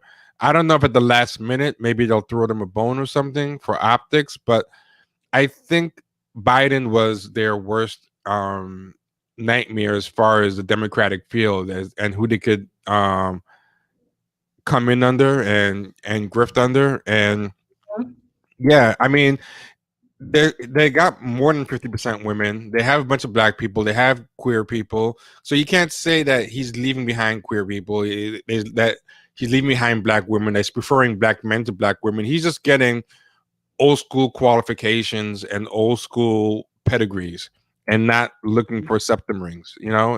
He's not going for that. He's not going for that. And he has Donald Graves, who leads the Treasury landing team, a former Obama administration official, Bill Bynum, who advised the Consumer Financial Protection Bureau, Teen Dolphin, and she's the first executive director for the Greater Washington. Hopefully, this representation leads to real stuff. I don't know those other people, but the author of Color of Money, she's pretty thorough. Yeah. You just reminded me. I want to get. Have you already talked to her, Zakiya Myers? Oh, I wanted to invite her on. I've been noticing her recently, and I like her. I follow her. She's great. Yeah, we're friends on Facebook. So okay. I'll be following her shit. She's dope. Yeah, I think we should get her on here too. You made me think of this. I'm thinking about just perspectives, particularly around Black women and the beliefs that she's seeing come out in these. Well, she differentiates between what you see online and the Black women that are in Black spaces. Yeah, exactly. Very distinguishes the two, which I appreciate that. Yeah, more people need to do that for sure. Yeah, but this conversation around Black women getting these jobs and in power, like I like her perspective on a lot of that, because she's really talking about basically what you said, like this desire to be loved by these white people and be in these white spaces. That's the other thing I was going to say. Another thing that it is I think Black people only feel validated, and we can say this, and in the past we've seen this definitely, but it's like this need to be validated by white people, right? If it doesn't have white approval, then it's not a good thing. But once it does, yeah. Mm-hmm. But I got confused there. But once it does, then then you matter. then you're Yup, validated. exactly. Yeah, then you're validated. Yeah, exactly. It's ridiculous, and they judge black things based on how well it attracts white attention. You know, it's a very sad thing. Check out this tweet. Based off of that. Check out this tweet I found the other day. It was so prophetic. From Darren Seals, who died in Ferguson, one of the activists, one of the 6 Ferguson activists who died. He was one of the ones that started the Ferguson uprising and then was co-opted by those other people like D. Ray. He said, "Don't use." I find this kind of poignant. Don't use our deaths for exposure when you have no intentions on actually helping black men. He put that in 2016. 22 likes, 1 quote tweet, 9 retweets. You know. Mm-hmm. And he said, "Explain to me how you have an organization called Black Lives Matter and exclude black men, husbands, and fathers out of it completely." Like 16 likes. And I was like, man, all the dumb shit that gets 1,000 likes. And that guy did something so prophetic and prescient, like in 2016, and it's just there languishing after his death with 26 likes. Yeah, that's pretty bad. Yeah, but it shows social media. But he called it out before, before he passed. So rest in peace. Social media is not real life. I'm going to share one last thing with you, and then you can talk about whatever you want. This is the last thing I have. I just want to get it out the way. Because I'm starving, and everything closes in like an hour. Oh, okay. So I will let you off the hook, and you don't have to see the Between the World and Me trailer that I wanted to hit you with. I'll watch it. Because I'm sure y'all want my reaction. Black is beautiful. The black body is beautiful. And we must never submit our original self. Dear son. Dear son. Daughter. Dear brothers. There we go. I'm telling you this in your 15th year. There's no uplifting way to say this. One must be. Without error here. Everyone has a story. Actually, I should talk of this music. Might cause a copyright strike. To be black in the Baltimore of my youth was to be naked before the elements. I wanted to pursue things. I was admitted to Howard University, but formed and shaped by the Mecca. The Mecca is a machine crafted to capture and concentrate the dark energies of all African peoples and inject them directly into the student body. In America, it is traditional to destroy the black body. All the jargon, body. I cannot save you. I have always wanted you to attack every day of your brief, bright life. Why is she attacked? In struggle. Struggle for your grandmother and grandfather. Struggle for the memory of your ancestors. Struggle for your name. You're ruining the word ancestor. I don't want to struggle. What the hell? You've made something down here. They made us into a race. We made ourselves into a people. Yeah, so let me hurry up and stop before I get the copyright strike. That's why I keep trying to talk during it to help kind of avoid the copyright strike. So what is it about? I don't know what it's about. It just seems like a bunch of black shit with random black stories and some terrible poetry. It's about bodies. It's about the Mecca. It's about trauma. It's about, I mean, I don't know what it's about. I hate that jargon. I remember when I went to college, just where I struggled in college was I think I told you guys, I took a class called Black Popular Culture. And the teacher was black. Most of the kids in the class were white, and they were getting A's, and I was getting like C's. I did not understand this class for shit. But one of the things that used to irritate me is when she kept there talking, and I would be so lost because she wouldn't just say the person. She kept saying body. And I was just like, why don't you just say the person's name or the person? Like, what are you talking about? And space. So it's 2 words. Body and space were 2 words. Spaces. Yeah, those spaces. You know, oh my God. Abolition is a new one. They love just saying abolition, but meaninglessly. Don't say what it even means. Right. So yeah, I'm not surprised some shit like this exists. But what's so crazy about it is like black people will feel like this is validating. Like, oh look, they care. Look at HBO, they're a good network because they're putting all our shit up there, you know? Oh, someone said, "Isn't that Ta-Nehisi Coates' book's name?" Yeah, it's an adaptation of his book. Even though it's weird because the book was supposed to be about him and his son, and instead it's everyone whining to their kids. I didn't see what it had to do with his book at all. That's what cause I saw it was called Between the World and Me, and it was based off his book, but I couldn't see what was. Yeah, he was the last one in it, but instead of him, well, this is a problem, right? I don't know if you remember this, but it's one of the things that ran him off Twitter. And again, it's the high school drama thing. When he was getting really big, a lot of these black female blue check writers and activists and feminists, intersectional feminists, got that high school flashback. They're like, oh, Ta-Nehisi Coates is the one that the white people love. It's high school all over again. We're on the sidelines, and he's got. I mean, they weren't saying that, but the behavior looked like that to me. So then they started attacking him like crazy on Twitter until they drove him off. And one thing they were saying to him was, your book erases black women and it takes doesn't showcase black women. And they're kind of mad that this book was getting so much attention from white people without black women being showcased. And you can say, I know what you're going to say. I know what you're going to say. You can say is written in first person from him to his son. Exactly. They didn't care. Black women at all. They didn't care. They said then it shouldn't have been that. That's what they said. Then it shouldn't have been about you to your son. And the fuck you mean? Yeah. No, they feel entitled. The same way Alicia Garza feels entitled to Ice Cube's platform. They felt entitled to space in his book, even though it's about his thing. So they kind of helped that and Cornel West bashing him. Those two things drove him off of Twitter. Because then when Cornel West bashed him, they joined with him. So he had all of these different camps attacking him.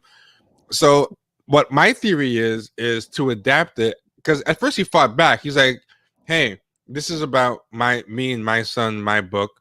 And, I'll signal boost your books. And I'm not erasing black women, but that's what this book is. But they weren't happy. He got ran off. So I think the game has changed a little bit since then. And it's very black female centric now in Hollywood and all this stuff. So, like a lot of these shows don't even have straight black men in the writers' rooms, these new shows. So I think for HBO, he's playing ball now. So I think the new idea is he took the criticism, don't make it about you and your son, make it about everybody. So I think that's why all those black women are in there now. And so if you notice, a bunch of people are saying to my son, to my niece, to my nephew. He has a whole diaspora of black celebrities talking to their kids or nephews or sons, and now no one can complain. Some of them are probably queer, some of them are probably female. Why do they get the same people every time? The same people.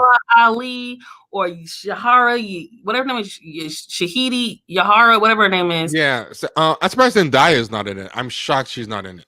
She might be for all we know. I don't fucking know. Yeah, maybe we didn't see it, but they would have centered her if she was in it. Absolutely. I saw Alicia Garza as well. She's in everything. You can't escape her. I mean, Angela Davis, like they just and got the same fucking people.